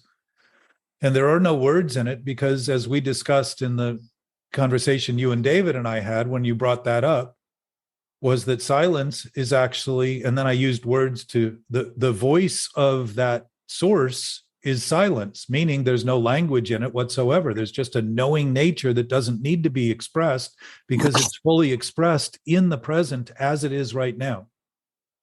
And if that's our nature, what we notice is what we make of it. What we experience, our experience is what we're making of that natural, absolute state of silent awareness. What would silence also be? Still, very quiet, peaceful, never moving, never changing, never doing the things that we think are so common to life and experience. And it starts to make clear that those things that are happening, like we talk about living life, we're really a life form experiencing the potential of life, the possibility of life. We're life forms. Forms, by the way, forms are projections. And yet we have substance. We have substance that we don't tend to see. Very few of us see each other's heart or bloodstream or any of the things that make our experience possible. We don't see those things, but take for granted they exist without thinking about them. And yet when it comes to something as infinite as the infinite, we begin to debate whether or not that could possibly be true because we can't see it and it doesn't seem tangible. And yet we're doing it every day with everything we're looking at. All the forms are basically molecules, cell or atoms, just conspiring to be what they are in a form for a period of time. Entropy returns everything back to its elements at some point. So we too are elementary and essential in our essence presently. We must be what being is, which is present. And if we are present, that silence is in fact our Geiger counter to disturbance. The reason we notice disturbance is because we know peace. It wouldn't be disturbing if we only knew disturbance. It would be normal and it would seem perfectly normal and usual and common. And it isn't, because we struggle with it and we feel bad and wrong about it. And we're constantly trying to feel right in terms of the people I've worked with. I haven't worked with everybody, so I imagine there are people out there who don't think that the best thing they can do all day long is feel better. There may be people who just absolutely feel fine and don't even think about it. I mean, we're still discovering tribes in jungles that have never been spoken to.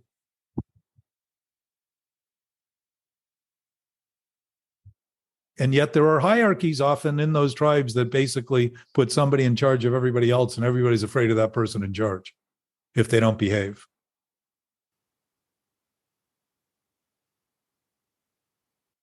I had a friend go down to South America to shoot a documentary, and they had to escape from the tribe because the guy who was in charge realized they were starting to talk to everybody, and everybody was starting to realize that he may not have the control they thought he thought he had, and he became paranoid and started to threaten their lives.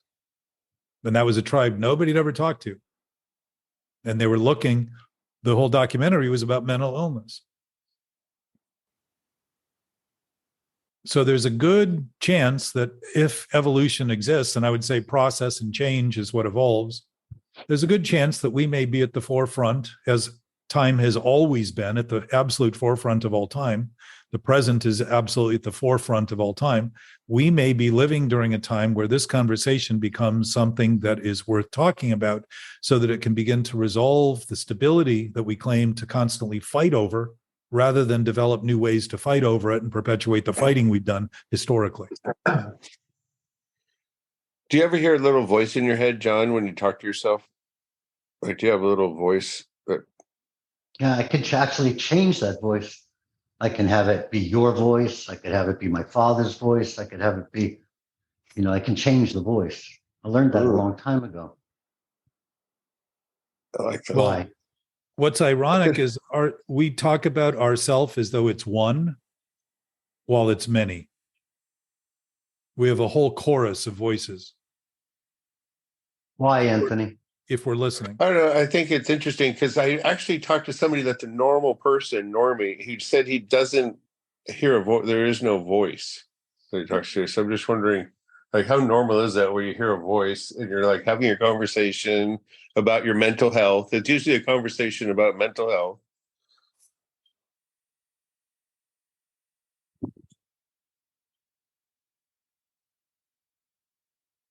And trying to make that little voice happy always, you know what I mean? Like, it was like, well, if I buy that, then will that shut you up?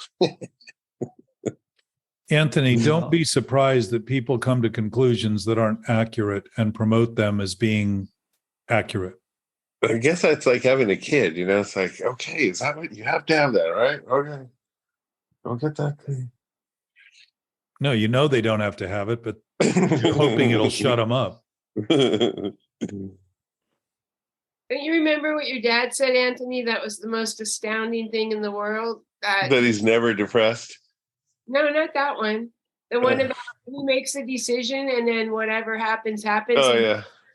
Ever goes back and ruminates about it or double guesses, even if it was the most wrong result financially. I don't know. I can personally testify that I helped him make a wrong decision, and he never lets me forget about that one. He ruminated on that wrong decision a lot. But again, Anthony, think of that in relation to your friend who says he doesn't have voices. The fact is, much of what we come to conclusions and promote is all promotion and proposals and an attempt to impose ideas that aren't true.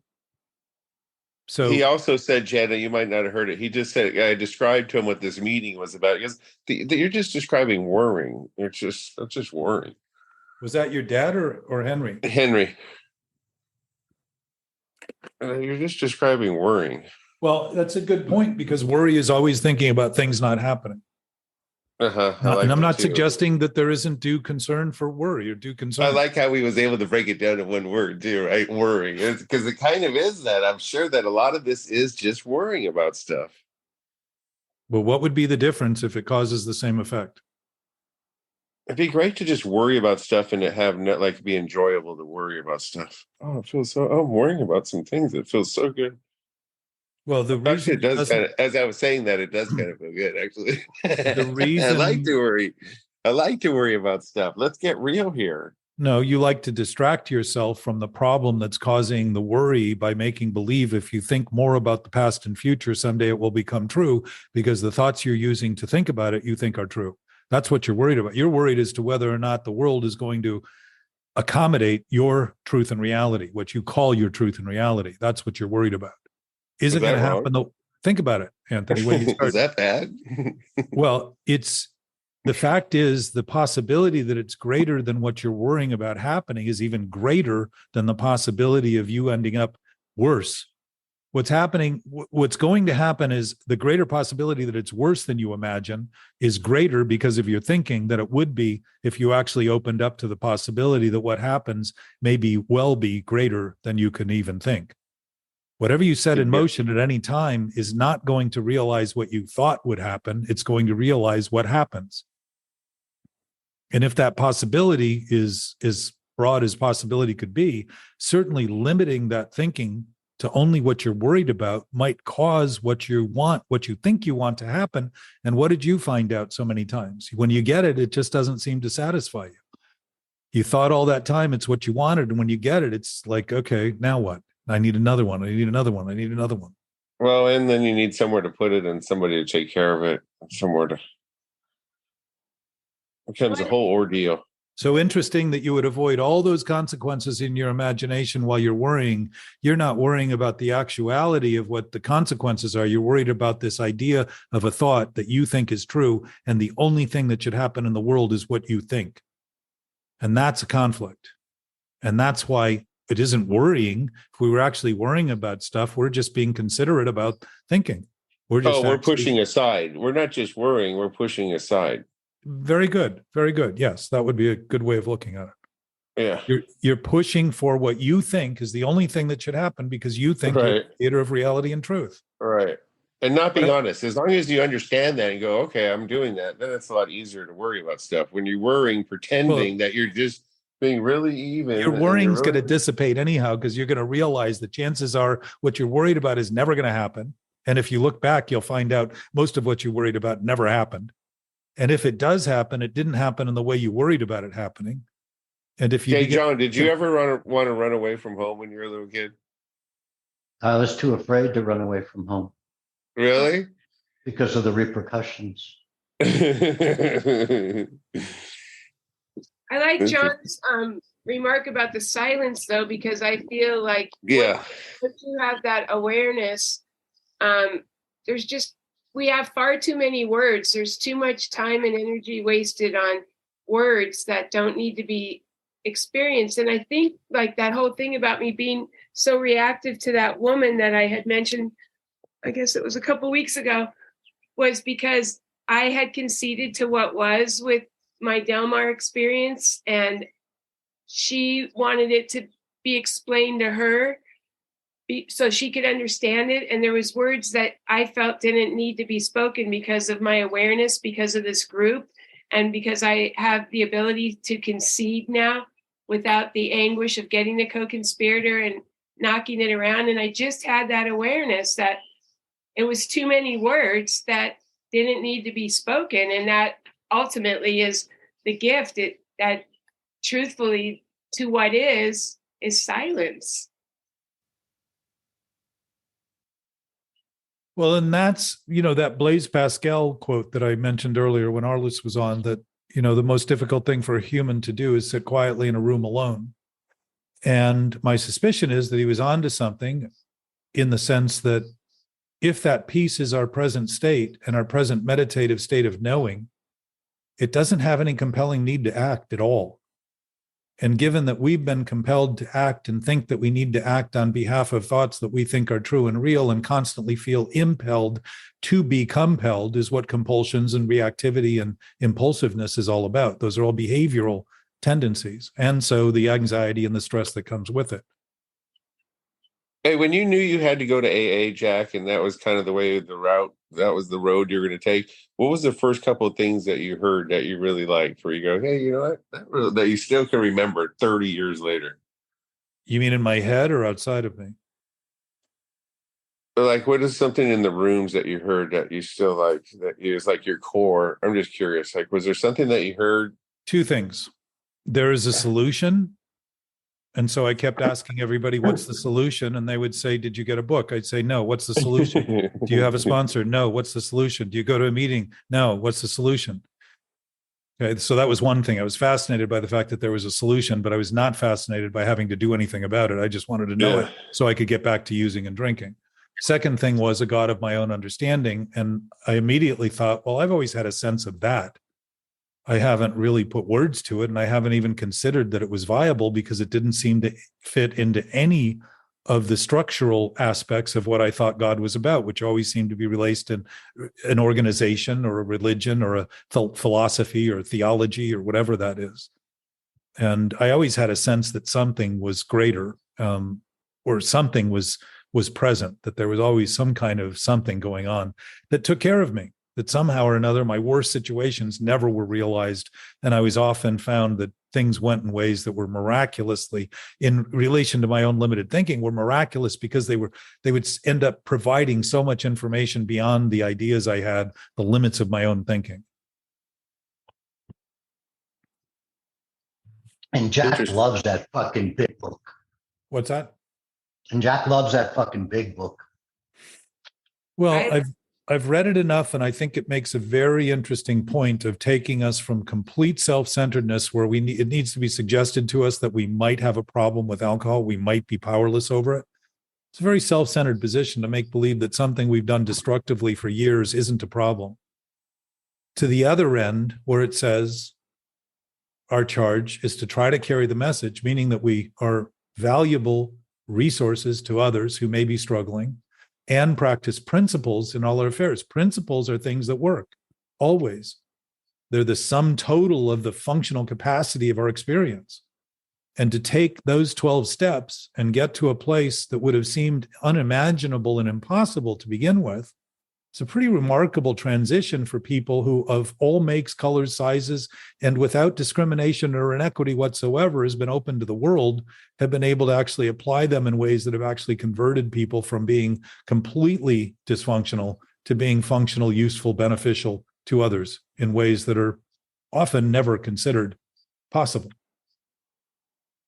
So I think it's pretty profound. And my sense is Bill talked very much about the fact that the disease was in the mind. So when I actually got honest about what I was learning, I started looking at what was being said and just took for granted that it was probably worth considering rather than writing off and denying and fighting. And it started to open my brain up to the fact that if it's a mental problem, my question at 18 years of sobriety was, why are we talking about so many symptoms when the problem is mental? And people still seem to be struggling. They talk about their struggle with the mental problem, but nobody's talking about the mental problem as Bill talked about the drinking problem, for instance, as being an allergy of the body that causes a craving and an obsession of the mind. The obsession of the mind wasn't limited just to alcohol, but for alcoholics, that's the one he was focused on. The obsession remains. The book says we've recovered from alcohol, but we're not cured from the disease. The disease is mental and continues. The potential for insanity is entertaining any thought that I think is true and real that isn't true or real. That's seeing and hearing things that aren't happening. Very good definition for insanity. It's very simple. So mental health isn't just when people are completely out of control and incapacitated. It happens daily to the degree that I entertain thoughts that aren't true and real every day. I can tell you, Anthony, something that I heard decades ago at a Malibu meeting, a woman speaker. That has always stuck with me. And it also, the second part would be that it didn't address the mental health part. But I remember she was from the Valley, and she was a very well-known speaker that had a lot of years. And she said she lived in an apartment, and she said that no matter what, no matter how angsty she got or how much fear she got in, or no matter what was going on, and I remember she'd say she'd go to the edge of her balcony, and I just always pictured her out there in anguish, that even if her skin was peeling off her body, no matter fucking what, she had never taken a drink. So she wasn't really, addressing the mental health part, which is what we're doing here. But no matter what, she was never, ever, ever going to take a drink, and that she didn't ever take a drink. And that sometimes her skin did feel like it was burning, like it was going to peel off her body because she would be that much. We're losing you a little, Jenna. That's awesome, Jenna. I love that. Yeah. So that was just one that's always stuck with me through all these years, that no matter what, she just didn't take a drink.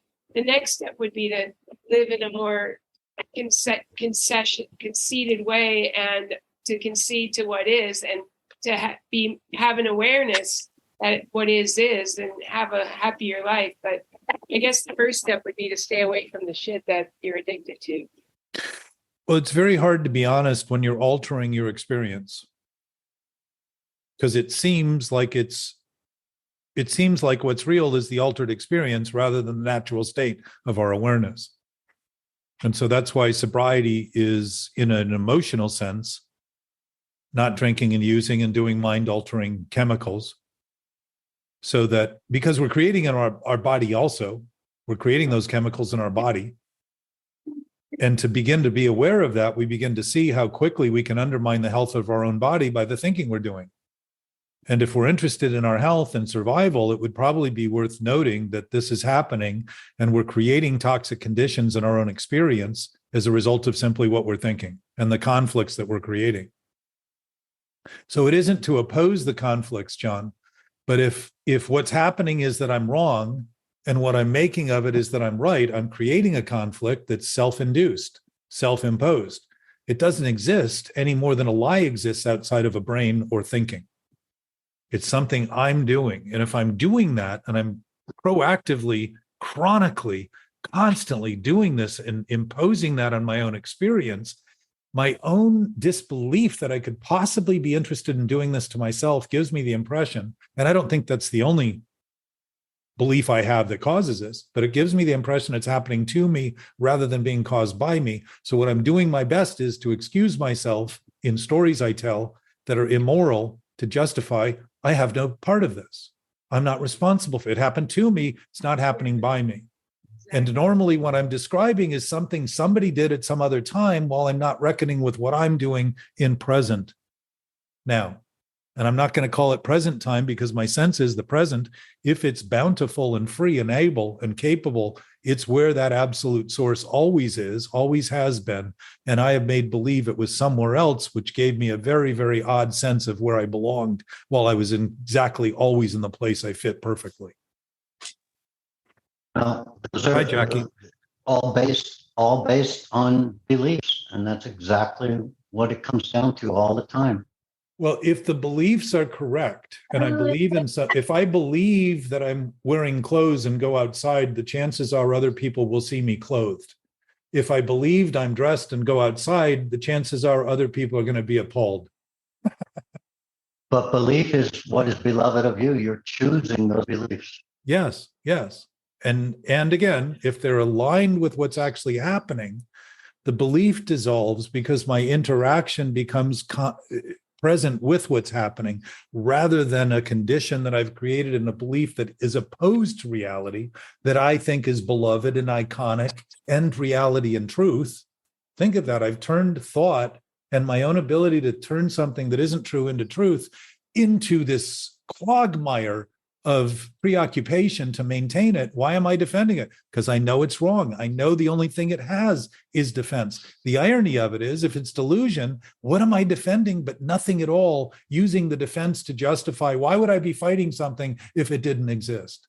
What kind of rationale is that? Belief is so ingrained in the beloved that you can't tell me that that the people that believe them know it's false and that know that it's not true. They wouldn't fight for it if they didn't. They wouldn't react to. They would not fight or react to other people if they didn't. If they didn't think they were wrong, they wouldn't bother to fight for it. They just know they were right. There's nothing right in the world. They know they're right. That's why they're fighting. No. They think they know because they're they right. believe they're right. Yes, because they think they're right, not because they're right. They believe they're right. We don't need to put think in there. We already established that they believe this. Yes. So they believe they're right and they're fighting for it. Not because they know they're wrong and they're fighting for it. They wouldn't fight if they were right. No, you're wrong. Think about this. You're fighting with it. Are you fighting for truth right now? Do you feel my sense is that you're listening to me. Do you feel any compelling need to fight for truth and reality? If it's true and real, regardless of what we do, there's no fight that's ever going to change it. And that's the point of thinking of things in absolute terms. I understand exactly what you're saying, but I'm pointing to the fact that people have fought religiously, literally, there you go, for ideals that are only ideas and not ideal. They have fought only for what's wrong, and there's nothing right in what's wrong. And that's what the fight is about. It's an internal fight that we're trying to overcome by making believe we're the creators of truth and reality. And when we do that collectively, we create opinions that it's right and real because many, many people agree with it. And culture has been based on that through history. Then they will, for religion's purpose of the belief structure, they will kill you. They will what? They will kill you. Yeah, exactly. So isn't it interesting that we use self-righteousness and the indignation that comes and the condemnation that comes to condemn others in the name of God, as though God is so faulty and so unable. He can create us. God can create us, but he certainly can't control us. And what he needs is humans to come to the rescue. Interesting. Well, there's so many gods out there that they fight for their God over your God. Exactly. And so that So is ego. the point is that they That is don't think ego. that they're wrong. They think that they're right. Well, I'm suggesting, just something to consider, that the only reason they're fighting is the same reason we fight to defend thoughts that are wrong, because we think that we're right. We wouldn't do that fighting if we didn't think there was a conflict. We think we can prove the conflict is not a conflict by proving our truth and reality is true and real, when the only reason we're fighting is because we know it's wrong in our essence. We may not think we know it, and we may not think anything other than it's right that's causing that defense. It's all born of thought. When I think thinking is true and real, I think whatever I think is right.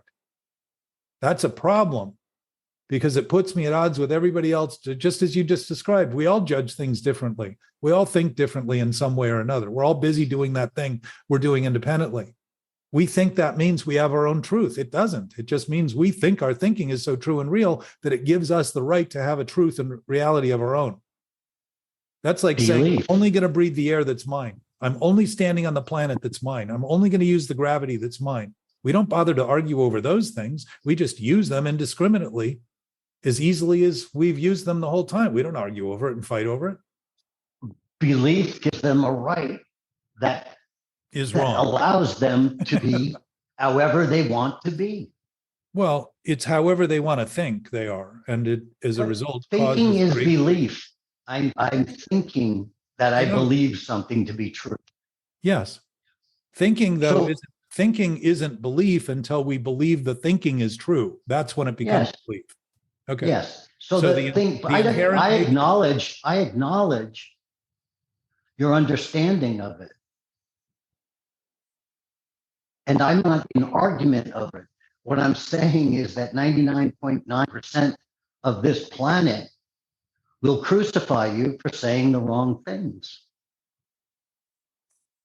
Well, then I would say that we've all been crucified by our own inability to stand up and speak honestly about those things, by making believe that if we cower and shy and keep to ourselves and create our own lives and just take care of the people closest to us and think that's all we need to do, that we'll be better. We've gotten to this point in history where we seem to be no closer to peace.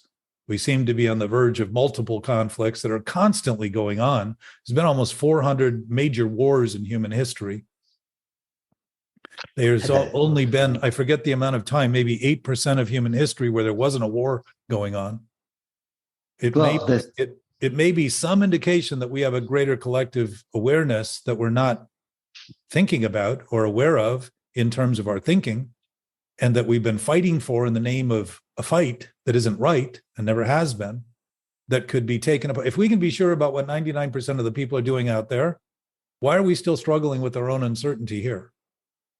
That's where we begin, is with starting to reckon with what we're each doing, and starting to reckon with the fact that if I can contribute to what 99.9% of the people out there are doing by my own summation, maybe I could impact that 99.9% with that same conclusion that includes them rather than excludes them as being somebody after me, ready to crucify me or hurt me, rather than start to see that we all have a common nature in nature and a common bond in common bonds that aren't bondage. They're just a natural interactive capacity we have to express. If I can express myself honestly, which I don't do all the time, but if I can do it, then the possibility of that would be quite an adventure to explore and to express and to share and to begin to participate in, regardless of how people act and react and fight and defend.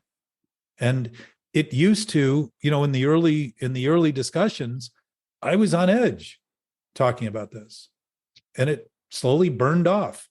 And I realized that I definitely had lived with a fear about being honest, a fear about actually speaking in ways that did not isolate what everybody else was doing, but simply accounted for what I was doing, because I began to realize that if we have the same basis naturally that's right, we're probably doing the same thing that's wrong, while making believe that it's different because we're thinking about it differently than everyone else.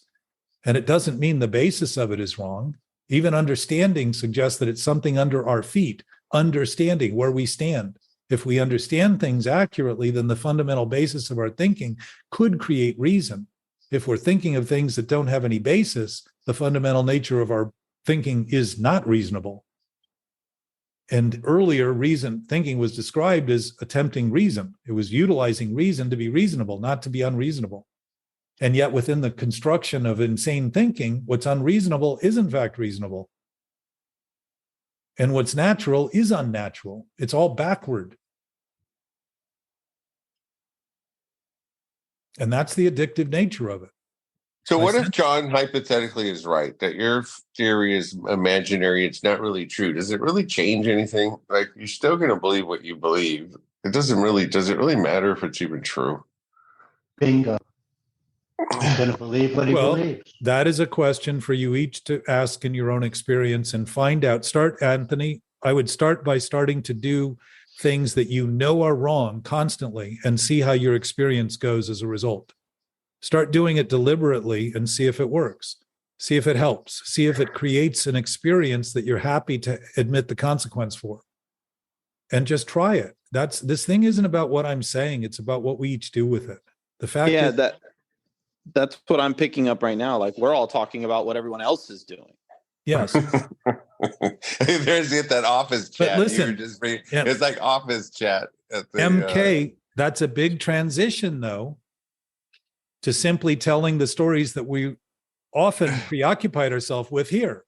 What's wrong in my life? What's wrong with what's going on with me? What's happening? At least we're talking about everybody. And even if we're talking about them wrong, we're at least beginning to transition into a discussion where maybe we could start considering what's right in that thinking. Yeah, because I can figure out exactly what everybody else screwed up on today when I woke up and checked the news, and everybody's been doing dumb things. But that makes it easier for me to continue to do everything that I don't think is right and I have struggled with. Bingo. Because everybody else isn't working on it anyways. Well, and it's interesting how quickly we'll give ourselves credit for knowing what everybody else is doing and discount having any knowledge for what the fuck we're doing. That's pretty interesting. Who, me? I'm involved? What are you talking about? I didn't mean that. I didn't want to do that. I didn't mean to hurt you. Well, and my wife just brought up a good point because she obviously listens and doesn't chime in, but she tells me to. Experience, which I think is what is the underlying tone is. Yeah, it's challenging to try to rationalize someone's experience and to their reasoning to doing something versus our experience and the reason that we do certain things. Because, you can't tell somebody that's experienced something that their thought of it is incorrect because clearly they have firsthand knowledge of it. But that's a little bit that's a lot different from knowing that your actions aren't aligning with yourself, and then you're not doing those actions based off the fact that others may not be working on the same thing as you are. Well, let me make a point too, MK, that tell Anna, if our experience has been so steeped in making believe that what we're doing is right, so we've been accruing what we think are valuable bits of information to continue to impose that rightness in the world, it's leading to that confidence we have in thinking we know what everybody else is doing that's wrong. Now, I'm going to tell you, I do believe we do know what everybody else is doing wrong. Why? Because we know what we're doing wrong. It couldn't be possible that everybody else in the world doesn't happen to have this one trait that we want to continually deny we have. It's not possible. The point is, as I begin to see what I think of the world and notice how quickly I jump to that, I'm seeing how quickly I jump from the awareness of what I'm doing that's wrong, because the lens of my vision, my understanding, which is another way we see through sight visually, and we see through understanding. We talk about it. Do you see what I mean? We're talking about understanding. Do you understand what I'm talking about? Do you see the fundamental basis of my thinking here? That's what we're asking people. And normally what we're saying is, do you buy my story? Do you agree with what I'm saying in terms of justifying the thing I'm trying to excuse that I had nothing to do with? That's very often what we're doing. Those are immoral stories. Storytelling isn't the problem. It's thinking it's true that's the problem, just like thinking the past we think about or the future we think about is true, and what we think about everybody else is true, and thinking that thoughts ultimately are true and real rather than simply imagined. They're images that are conjured up based on our consideration of everything that's happening. And they're always changing. How can they be true if they're always changing? The one thing true about truth is that it doesn't change. The one thing true about reality is that it doesn't change. It's real. So it's a permanence that transcends this fourth dimensional capacity that we seem fixated on, when in fact we're broken in the fixation of making believe somehow we'll turn it into truth and reality. It's impossible.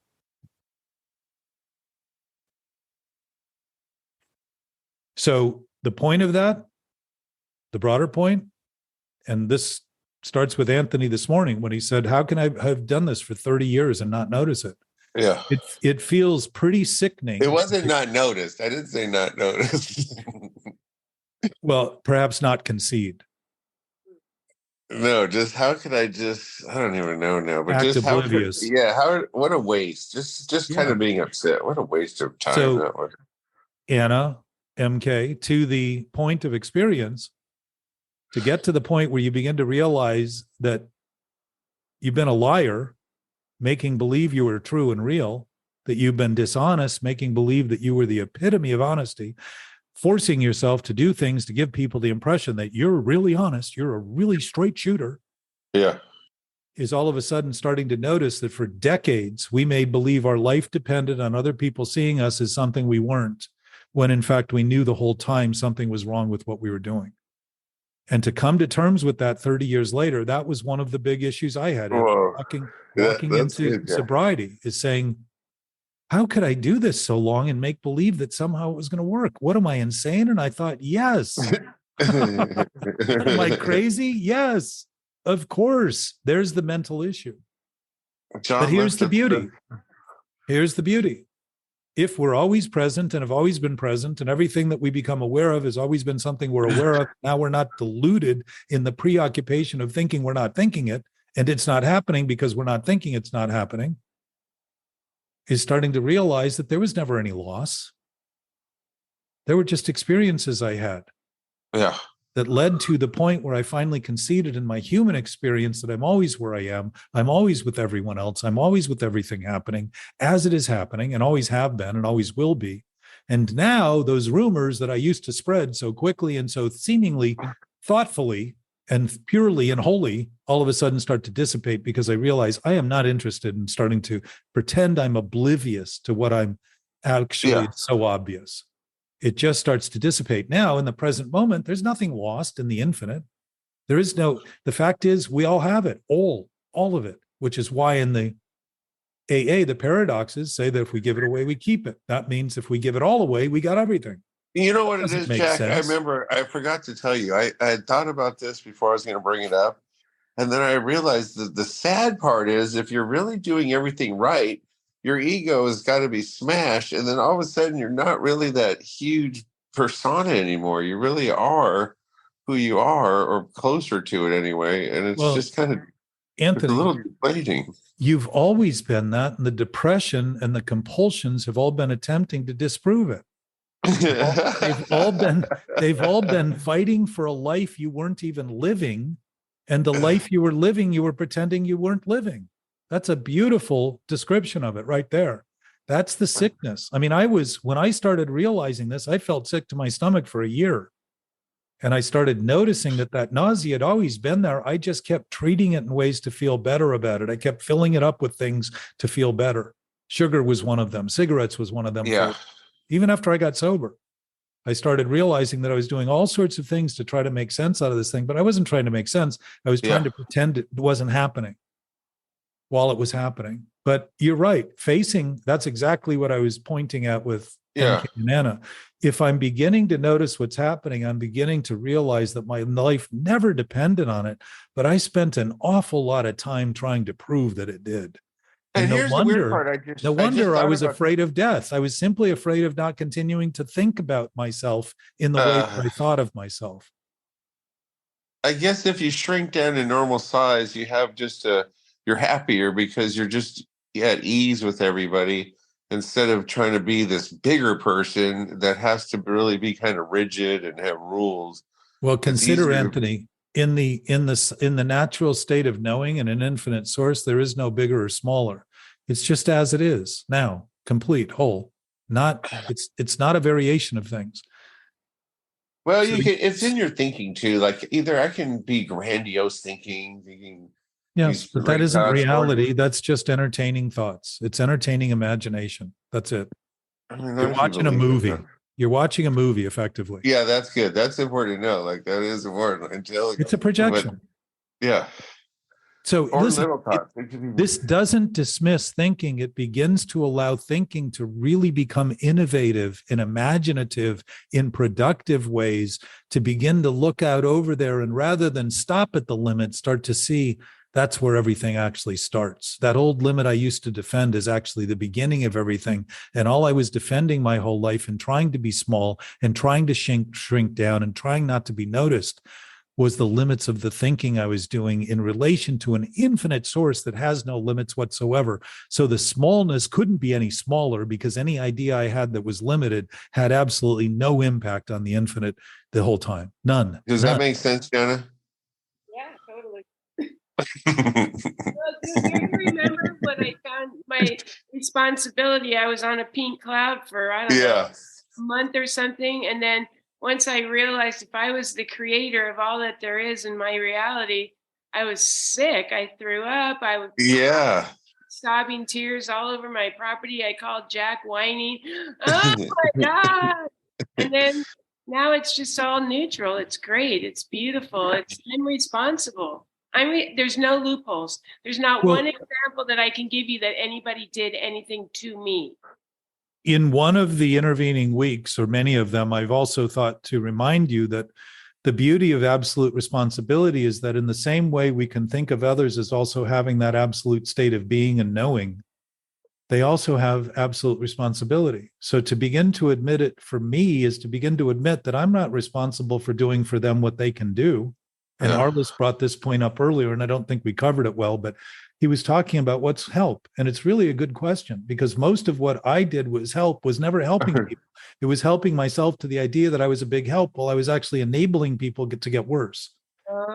And now I want people to go through their struggles and frictions, and I want them to fight. I want them to do exactly what they're doing, to come to terms with what they're doing so they can actually see that they can be free of it when they allow it to be what it is rather than think it shouldn't be.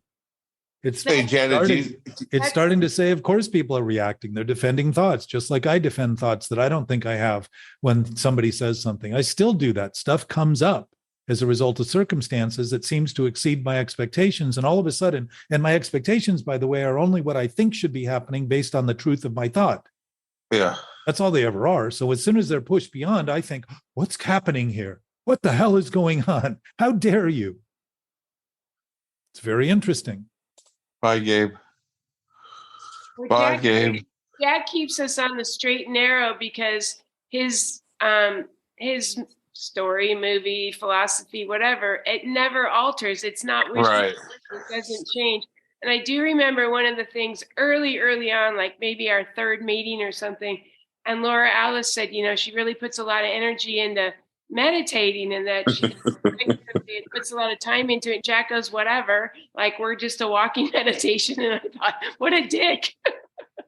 And now I get it because it's just, it is what is, it just is. And I could never have had the awareness that I have today if he had been wishy-washy or didn't allow anything less than concession. I mean, once I conceded to what is, then I was given the freedom of responsibility, and that's changed my life. All right. So here's the next challenge. If it's a challenge, is that all that changed when I conceded was that my thinking stopped thinking I needed to think about it for it to be true. And when I conceded, I began to realize it was true the whole time. What is my concession? Exactly. It's kind of like perception. Correcting my perception of what's going on means simply becoming aligned with what's happening. How sick have I been to make believe that seeing things the way they weren't was seeing things that were happening? That's what you told my dad, basically, right? That's what you were trying to tell my dad. It's like, is it possible? Yeah. Well, I think he got it. I mean, he actually said that's never occurred to me. Yeah, I saw him. Now, he was 93, Anthony. You're 30 years pales in comparison. So that concession it's what I was talking with John about, is this, if it's absolute and it's real, it's not just what I think, but if I'm thinking about it accurately, now at least my thinking is aligned with reality and truth, rather than making believe that what I think is true and real is true and real. And the difference is, I will suggest, and you can test this, and that's why I suggested to you, Anthony, if you think there's no difference and it doesn't matter, start doing everything you think is wrong and see if you like the consequences. And the other thing too about that, Anthony, it will help actually if you do that, because I learned at one point that if I started saying the thing I knew I shouldn't say, it was incredibly freeing to me, because I'd been so bound by the thoughts I had about what I shouldn't say, that when I finally said the things I thought I shouldn't say, it never caused the havoc I imagined it would. And people actually responded in ways that were so fresh and so engaging and so open that I began to see I'd never really spoken to people. I'd spoken to what I thought they were thinking. I'd never directed myself at them. And a lot of what I thought was wrong was actually my impulse to withhold the right, because I was thinking only what I thought was true and real. You know where some of this starts from, Jack? Like in the morning when I wake up, I have to reprogram, like I have to reboot. Like I realize that the first thing I think is kind of like, well, do I have coffee, I guess, or something? And then I start thinking about who I am, what I'm working on, what are my goals. Like I don't just have everything preloaded in the morning and I wake up and go make my mission. I reboot every morning. You're learning, my friend. You're learning. You're just becoming aware, Anthony. And every morning after a good night's sleep is a refreshing chance to begin to relook. You've done something a certain way for a long time, and it seems like it can seem like you're in a gutter or a gully. Right? But when you realize that's just a narrative you create and it seems to be real. No, but isn't it kind of weird though? Like when you reboot every morning? I didn't want to say this on a recording actually, but it is kind of weird. This is where it all starts from, because now I got to sit there and think about what I'm working on, what's important. It's really annoying actually. Part of what you're starting to do is recognize how annoyed you'd been for as long as you've been doing it, by making believe that your job was to start to chronicle everything first thing in the morning, rather than say, good morning. Here I am, free, able to ponder and consider. I don't have any obligation to commit for an hour. I don't have any obligation to commit right now. This is a new day. Let me get started. What am I going to do? Make the bed. That would seem weird. Let me just not think about let me just not make sure I know exactly who I am for an Anthony, hour. You're becoming aware of it without having to think you need to make sure of it. You're starting to just notice it. And that noticing is disturbing. And seeing it clearly is disturbing, and noticing you're disturbed is a line. Hey, you know what's really weird to me, Jack? Check this out. I was like, well, if I have to reboot and tell myself who I'm in, why don't I tell myself who I really want to be? Why do I reload what I am? Why don't you just why not just simply concede you're already who you are? What else could you be if it's connected to an infinite source? What else could you possibly be, and how much bigger could you be? Consider that. Consider that if you haven't been considering that your entire existence, that maybe that's been the problem, not all the different ways you think you needed to get your thinking beaten into submission like a bunch of horses tied to a carriage, that you need to sit there in the seat and whip and whip and whip to keep them going. That isn't probably the best direction. If you're already there, and if you're already that, just let it. You know what I'm talking about? You've whipped a few horses.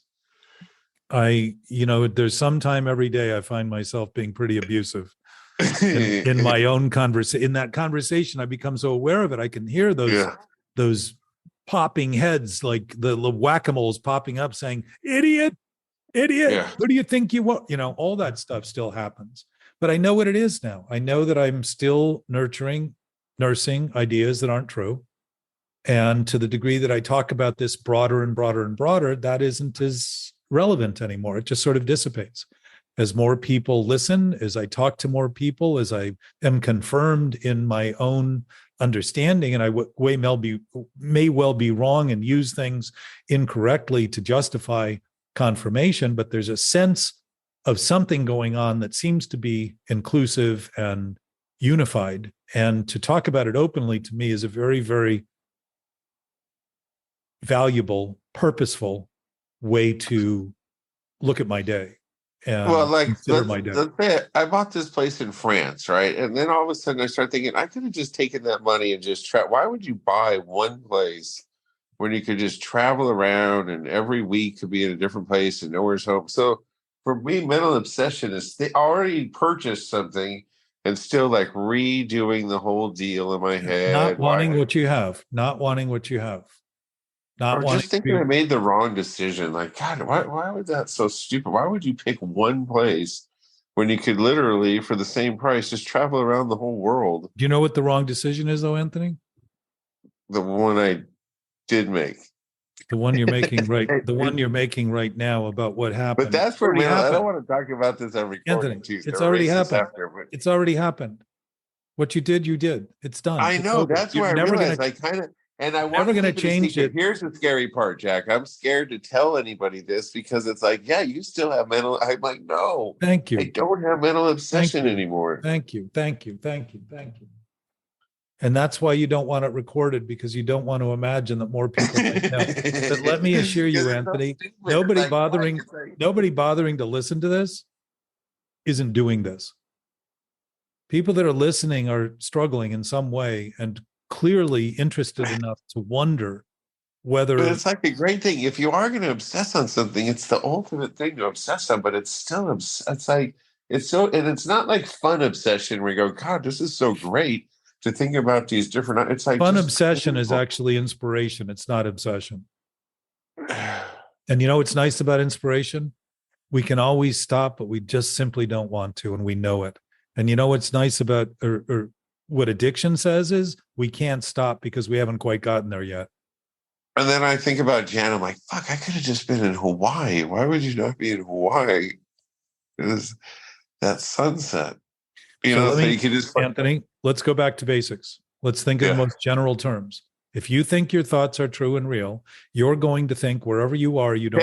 I'm glad I brought this up because I almost wasn't going to bring this up because I was just so mad at myself for having this embarrassing problem. But this actually is helpful. So isn't it ironic that you'd come to a meeting on mental obsession for almost 3 years and then be embarrassed to talk about it?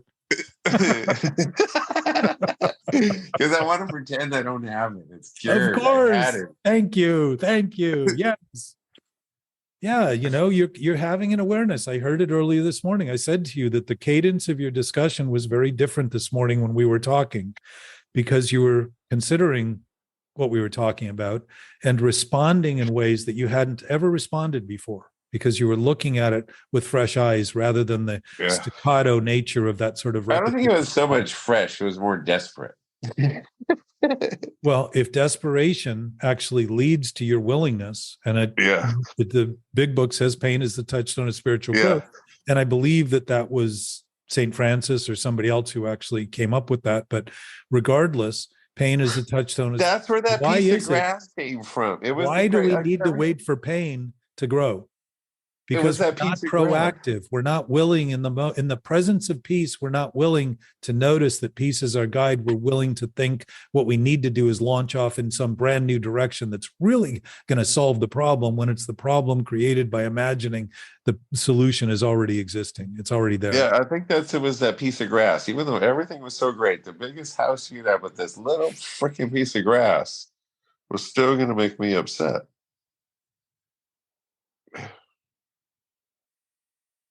Morning again, Jackie.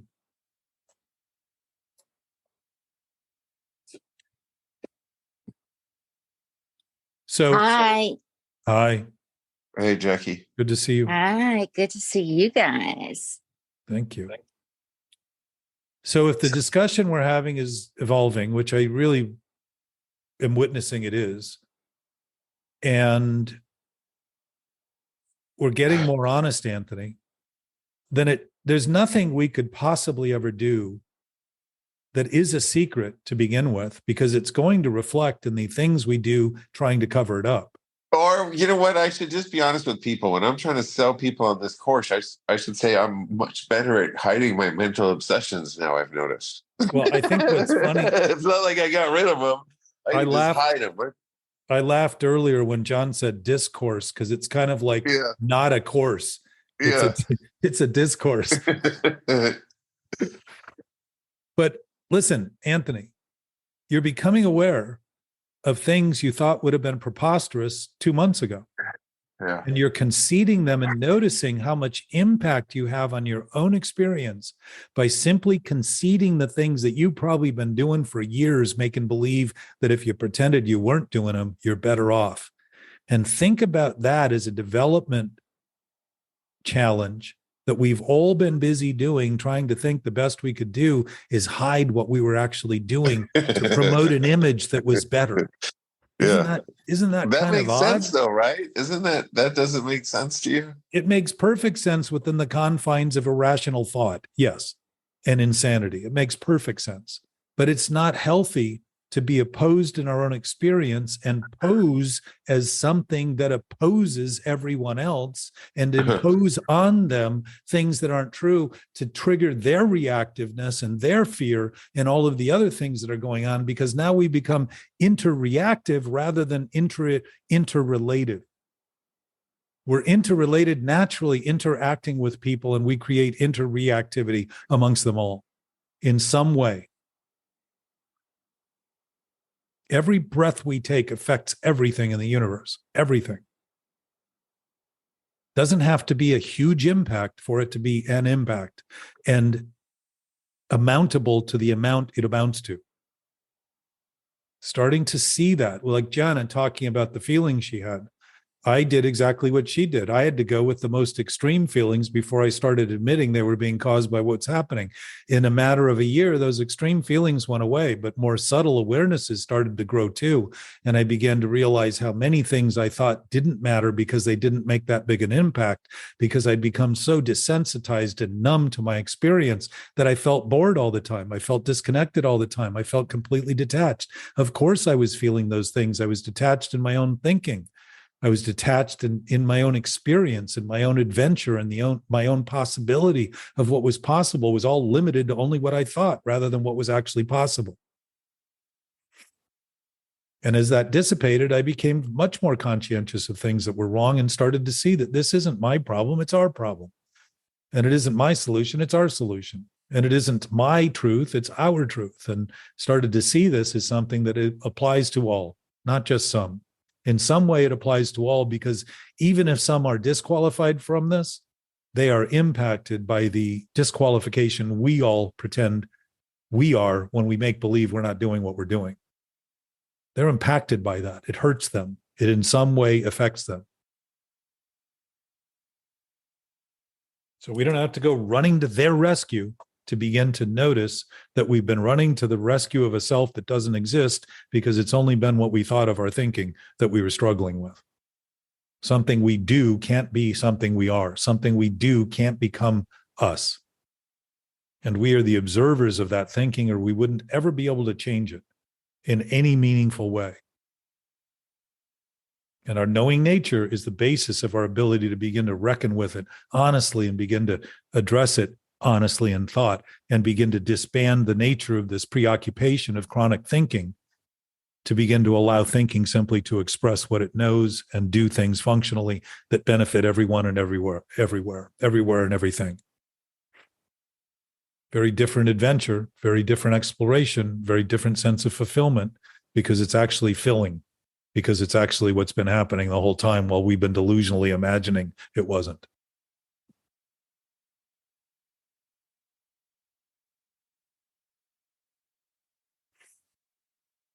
I've got a call at noon, so I'm going to thank you guys very much for today, all of your participation, silent or otherwise. And we got started. Yeah, thanks, Jack. Thanks, everybody.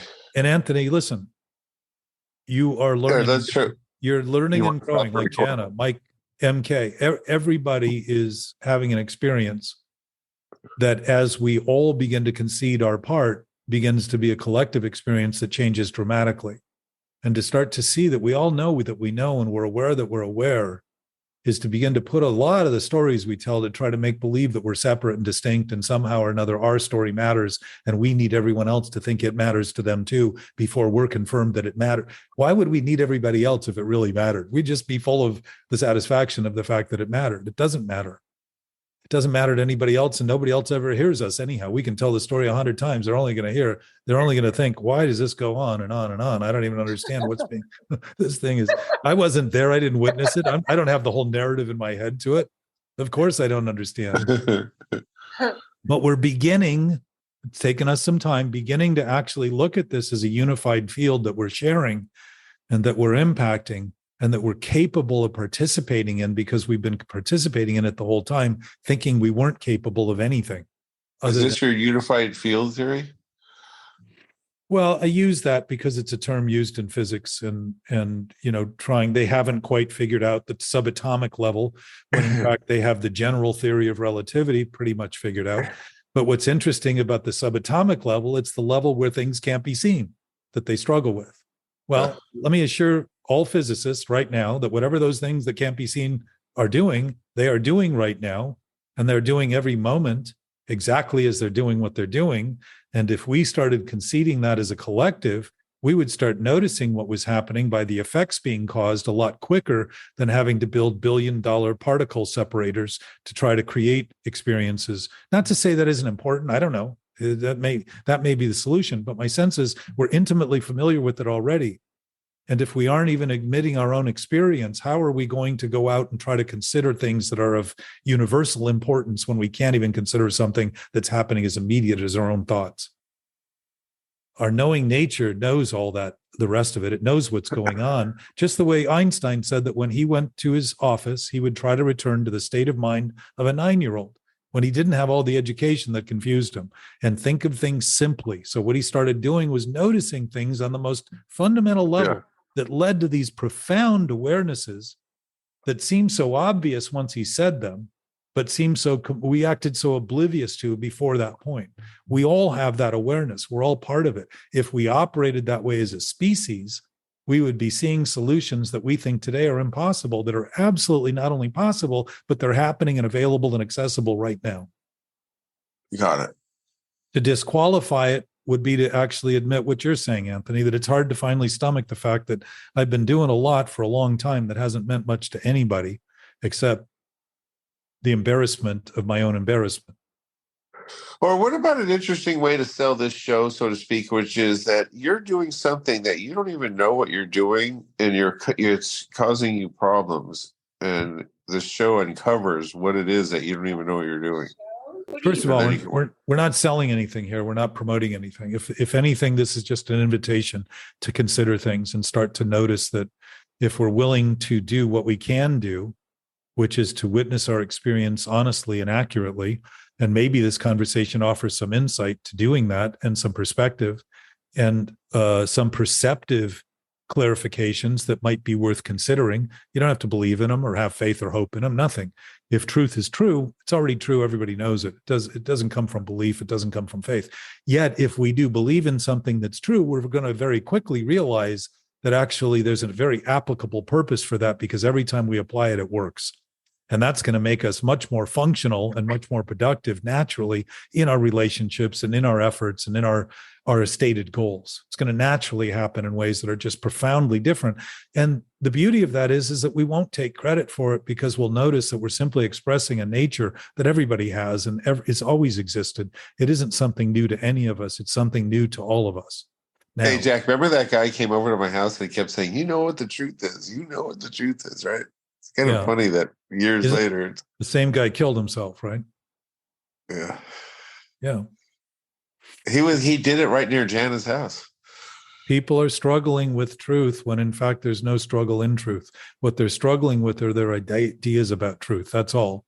And if you just think of thinking as something we do and something we imagine and something we make decisions on, if the decisions are based on imagination, they're just the best guess we have at any moment, the best estimate we're making. We can always change them. But to think they're true, we think that we tend to prove them and make sure that everybody believes them. We go off on this course. It's insane. Absolutely. That's where he was caught up on. You know what the truth is, right? That was too much. He wanted you to think you knew what his truth was. Yeah. So truth and insanity is false.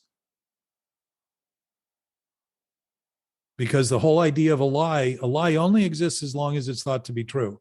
So what does that mean? The only thing it claims to be is exactly what it isn't. So what is it? Nothing.